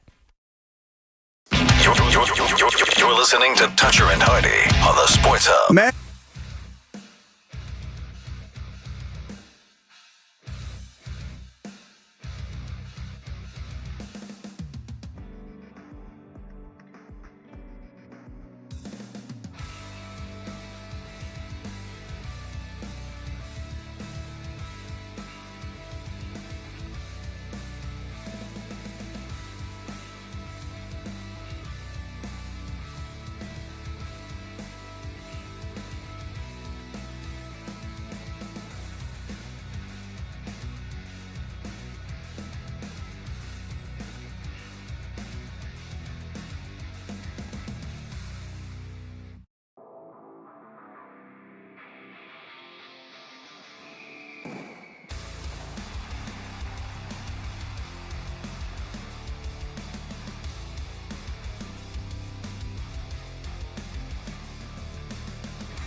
thing. And then I think I'm back here Friday morning. Tremendous. So all my haters out there, you have to deal with me again on Friday, I think. Maybe. I don't know my schedule anymore. I'm everywhere all the time. I tease I wanted to I'm talk. happy that you're here, Kendra. I'm happy you. that you're here. You're on the air. You're getting shifts. You're a talented woman. You're a talented person. And I'm glad that the Boston audience gets you. Thank you. I don't do well with compliments. I might cry. I appreciate you. Same. I don't want you to cry, though. I do want to do... I don't like making women cry. I do want to do some holiday stuff that I've been teasing for 2 segments now, but you guys are going to have to be annoying. Or I'm going to have to be annoying for a second because one of the nice list members... One of our nice callers, Dean in Shrewsbury, wants to talk about the Jaguars. Dean, what's up, my brother? What's up? Dean, you're on our nice list. Thank you. So I just wanted to know how legit you thought the Jaguars were, if they have a chance to beat the Broncos and the Patriots. And I think that the Jaguars beating the Broncos opened some people's eyes, and just wanted to get your take on how far you think they could go. Thank you, Dean. As always, one of my favorite callers. Dean, have a wonderful holiday season. Happy holidays, Dean. You are one of my favorite callers. I don't want to talk about this for too long. I do think that the Jags fall under the category where they were a team that got healthier as the season went on, and they're playing their best football right now. The biggest thing as I think that you should look at as to why the Jags should be considered a legitimate contender, they swept the AFC West with everyone healthy. I'm going to leave that there. That's all I have to say. All of those quarterbacks were healthy when they beat them. So, but here's what I would also say, and this plays into the Mike Reese comment on Monday's show with you and Matt McCarthy. Mike Reese says that the Jags are the best team in the AFC. Kendra, your thoughts? I don't agree. I think the Denver... Even though you flipped off Matt McCarthy after because you were so enthusiastic about the take. McCarthy's just a hater. That's fair. And I don't get to flip off McCarthy often because we're friends. So I'm Tremendous. I also flipped off Alex Barth the other day for taking. Kendra! He took Denver. How dare you? I was right. I got that game right. Yeah, but it's the far. only. Yeah, but you know what? Everybody It's needs. far. Everybody needs to be checked every once in a while. I love you, Barthy. Sounds it. I told you guys before we went to break that I wanted to talk about the holidays. I am not a holiday person. If it tells you anything about me, my favorite holiday is Groundhog Day. Okay? Interesting. Not a holiday person. I mean, come on. There is not another country out there that has a clairvoyant rodent that predicts our weather. That is sick. And you get up, you watch Puxatawny Phil and all of the lore with Gobbler's Knob and all of that. It's incredible. I love Groundhog Day. So I'm not a holiday person. I'm a child of divorce. I have a beyond messed up family unit, but I still do all the things. However, I did tweet the other day that I hate when someone asks for money or a gift card. I'm sorry, but if you are a grown adult and can't think of something you want or need other than my financial support, I'm out. I get it. I buy myself whatever I want when I need it. It's hard for me to come up with a list, but I still do it. My other giant issue with the holidays is how anytime you have to run an errand anywhere, close to Thanksgiving, Christmas, 4th of July, Easter, whatever, it is literally every person in public's first day on planet Earth. They've never been in public before. They're ramming into your ankles with their carts. They're standing in the middle of the aisle. Grandma can't hear. She's screaming across the hall. You're checking your list. Your kids are running around cracked out on sugar cookies. Enough. I hate it. That being said, both of you, do you have Christmas pet peeves or Christmas traditions? Pet peeves, I just don't like going out into the mall. I'm into A to B. Like, if I have to go to the mall, I'm going to pick a time that's off-peak hours, and I'm going to go right to that store. I'm going to go right to the aisle that it is, and do that. Christmas traditions, it's just spend time with the family. It's as basic as that. You don't make redneck curry? No, I definitely don't. Boo. But I'm interested in the recipe. I'd take the raisins out and try, because I do enjoy cooking. So I would take a swipe at that recipe. I could bring it in one day. I'm a Thanksgiving person. Thanksgiving is my holiday. It's my favorite thing. It's you cook, you get around the people that you care about, and you have a day. And that's what these holidays should be. Unfortunately, sometimes you get the holiday gifts involved, you get other things involved, other variables that are uncontrollable, and it goes sideways real quick, and it's not fun. Garvin? Yeah, so, I mean, we read The Night Before Christmas every year. Physical copy. We have a little, we've been doing this basically since before I was born. But we write like sort of like a little itinerary of how the year went. And now we're at the point where we're writing on like other Christmas carols that nobody knows about or nobody cares about. So yeah, we've been kind of documenting life in the Garvin house for the last 30 plus years. I like that. Now. Pet peeves, and this is just sort of like a holiday thing in general. I don't need the news to say it's going to be a busy travel day. Yeah. Like, guys, take that 4.5 minutes and do literally anything else with it. Every single person on the planet knows, yeah, airports are going to be a little banged out for the holidays. Big picture, though, and I feel this every year, but I really feel it this year. I just get a little bit of Christmas fatigue. I think we like to really go all out. Starting, I mean, a lot of people are like, no, it starts after November. It starts after Thanksgiving. I don't think that's the case. I think it starts much earlier. August. I mean, I was seeing my first Christmas advertising at the end of October during football games.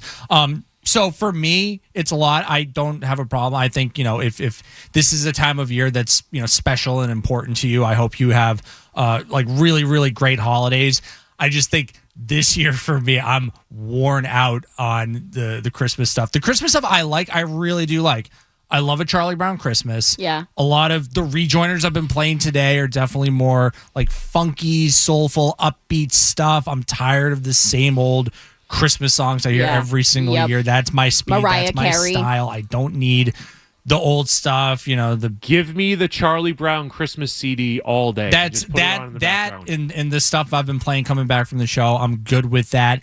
And I really only need it like on a day, Christmas Eve and Christmas morning. And I'm Agree. totally fine with that. But I'm a Grinch. We've gone gangbusters this year on announcing to everybody that Christmas is coming. The Peanuts and the Garfield family specials. I love the Muppet Christmas Carol. That's another good one. Yep, is a great one. Animated Grinch or live action? Animated. Or is it live action? I'm definitely animated. Is greater. Animated. Did you know that the Jim Carrey version of The Grinch is the second most hated movie, as some polling did that? Good. I hated it. Do you know what the number one most hated Christmas movie is? Die Hard. It is not Die Hard. Okay. Is some survey poll I saw or heard or something. The number one most hated Christmas movie, Home Alone 3. I've never seen any of the Home Alone movies. Okay, 1 and 2 are good. 3 is horrible as recognized by this poll. What do you guys? I never actually watched 3. What do you guys eat for Christmas? Because I know a lot of people just kind of repeat their Thanksgiving stuff. Kowloon. I think that should be illegal. Like Thanksgiving should be Thanksgiving. I think we're doing burgers tonight. Interesting. We're doing burgers with the pretzel roll and then ham tomorrow. Are you guys Christmas Eve Christmas people, or do you do Christmas Day? Because we were a Christmas Eve household when we were a household. So we got to travel. We're going to see my sister, so it'll be I'll see mom tonight, and we'll do burgers, and then tomorrow we'll go down there and have a slightly more family for full Christmas. It's usually some salty red meat on Christmas. Okay. I like the Kowloon play. Yeah, the Kowloon play is the smart play. Yeah. Because you can either, if you want to dine in, you can do that, or you can just take out. Kowloon sushi, delicious. Kowloon sushi goes so crazy. There's nothing at Kowloon that's bad. Agreed. I was upset the other night because I said if Devin Lloyd got a pick, I was going to get crab rangoon and I was going to get it from Kowloon, and he didn't do it for me. Let's go to Ryan in the car on overrated Christmas traditions. Ryan, also one of my favorite colors on the nice list. What's up, Ryan? Hey, Kendra, how are you? I'm actually home. I'm not in the car yet. But I'm good, thank you for asking. What's your overrated Christmas tradition?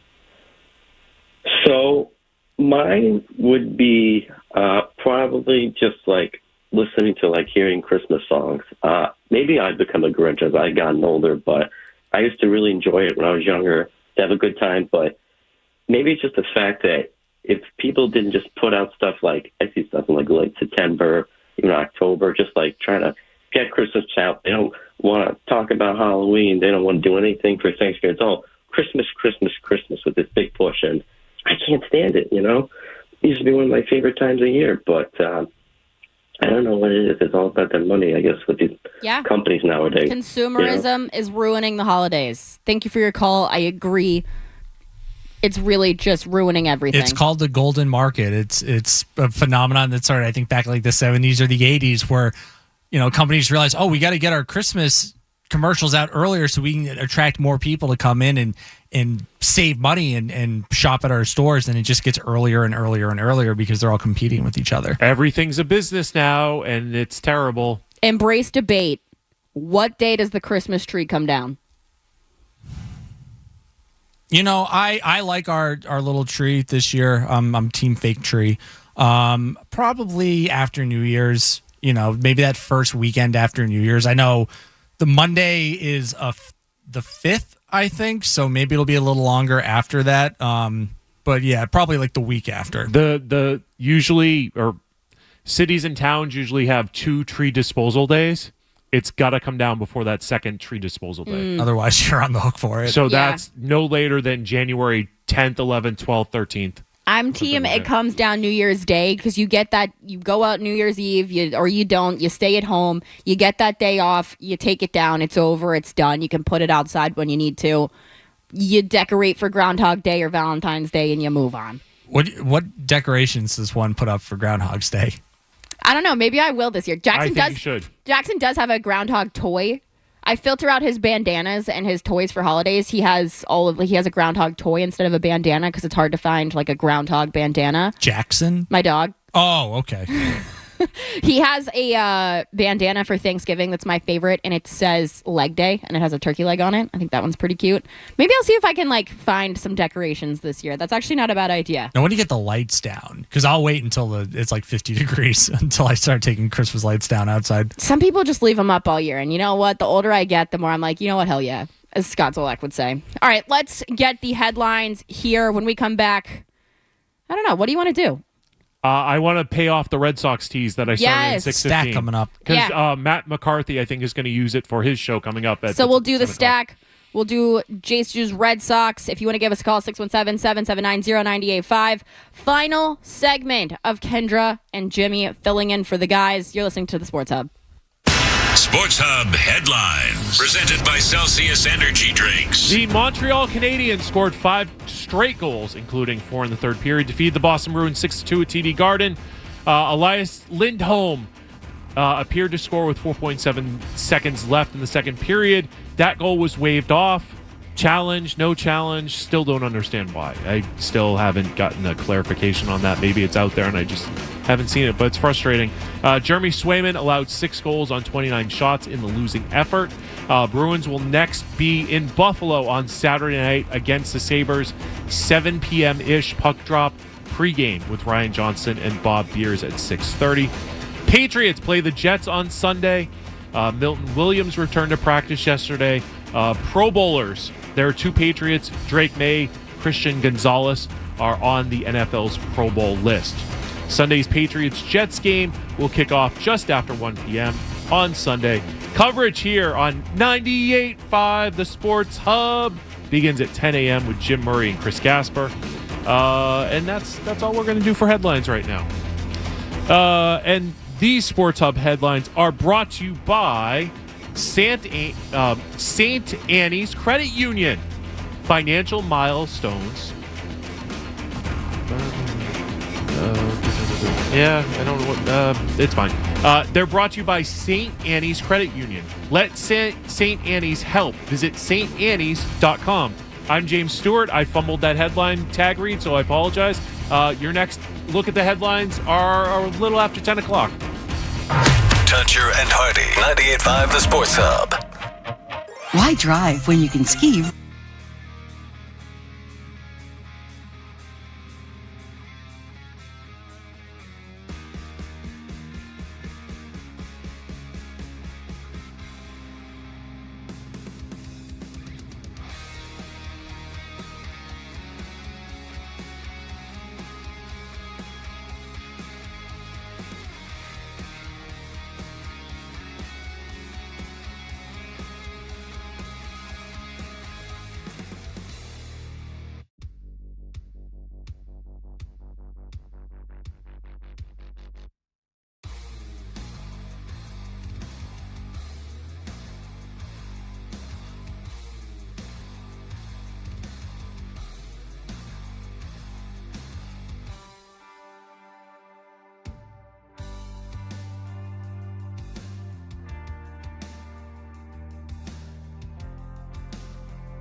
It's time for The Stack on Toucher and Hardy. Welcome back to Toucher and Hardy. The Stack is brought to you by New England's largest Volkswagen dealer group at colonialvw.com, located in Medford, Wellesley, and Westboro. Come see our amazing finance and lease offers during VW's winter deal days. Yes, you can have it all at Colonial. Jay Still, Red Sox moment. So I have a lot of frustrations, as do many fans, about the Red Sox. I'm happy that they got Wilson Contreras. He can at least catch the ball at first base. He can play. He can be your 2, 3, or 4 hitter. I'm glad that they got Wilson Contreras.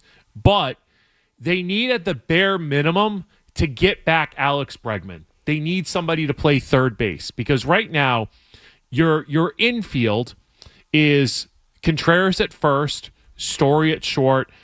Marcelo Meyer is going to right now play third base. I think he should play. I actually think Story should play second and Meyer should play short, but I digress. But your second base situation is Hamilton, Gonzalez, Nick Sogard. I love Nick Sogard in a different era. He's your number 2 hitter, switch hitter, blah, blah, blah, blah. That's not the story. The idea, though, is that Meyer should be your second baseman starting next season, right? And here's the problem. Alex Bregman, I think, wants to be here. And I think the Red Sox want him to be here. But if the Red Sox are going to take this attitude and this approach, and I've talked to 2 different people about this because I cross-referenced something that I had heard with somebody else, and they're like, "Oh, you heard that?" And I go, "Yup, I did." So there was a Red Sox town hall meeting, something or rather, and they haven't offered Alex Bregman. Do I know something that you don't? Did you not see the beehive stirring on Red Sox Twitter last night that Alex Bregman changed his profile picture back to himself in a Red Sox uniform? I did happen to see that. Okay. But good point to bring up, right? So last week there was the Jared Carrabis thing about there was the Jared Carrabis report that the Arizona Diamondbacks have offered Alex Bregman 6 years. I'm of the belief that that offer is over $200 million, right? So that is now the leader in the clubhouse as far as offers go. And it makes sense for Alex Bregman. He's from there. Spring training is there. Arizona makes sense. They're looking for a third baseman, right? But if the Red Sox are coming at Bregman with a 5-year, $200 million offer, that's not enough. And here's why. Because my belief is that the Red Sox in that, quote, 5-year offer are including last year's season as part of that 5-year offer. So the quote that I heard that I had confirmed with somebody else was Sam Kennedy said in a Red Sox meeting, quote, something along the lines of, "We already paid Bregman $40 million for 90 games. So good luck going to the Diamondbacks for 5 years and 120.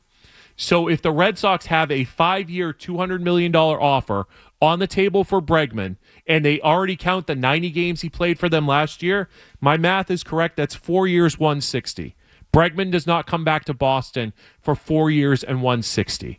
That is an insult to Alex Bregman. So he'll be playing for the Diamondbacks. He'll be playing for some other team, unless that's a fake offer that's out there. And now the Blue Jays might be involved as well. Why does this franchise act like they get so snobby when it comes to what talent? A level they of go, arrogance. "Oh yeah, good luck with that." I mean, God, the refrain from Chaim Bloom and Craig Breslow and all these robots that they've had in place is, "Oh, we're not making the big splash moves. Look at how that's worked out for the Yankees." Like, I don't understand why this team I shouldn't say all of a sudden, because this has been their business model for several years now, why they're so adverse to paying for good players.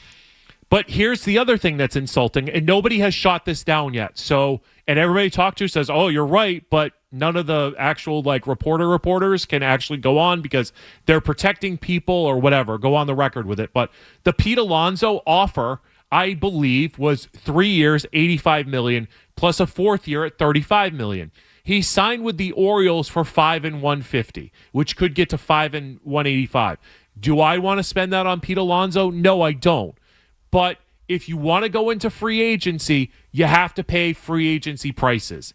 And if you don't screw up on Yoshida, you don't screw up on Patrick Sandoval, you don't screw up on acquiring Jordan Hicks, I don't know, maybe you can make better financial decisions. Maybe that's a key part of it. But the Cardinals now are paying the Red Sox for 2 players just so that they can get better prospects. But back to Bregman, if this organization continues with their arrogance of offering hometown discounts to players who are not from their hometown, then we're going to be stuck in this system of like, oh, sure, we'll overpay for 1 year, but you know what? We'll count that against them in the future. What an arrogant, if that is true, what an arrogant, egotistical comment from the president of the Boston Red Sox.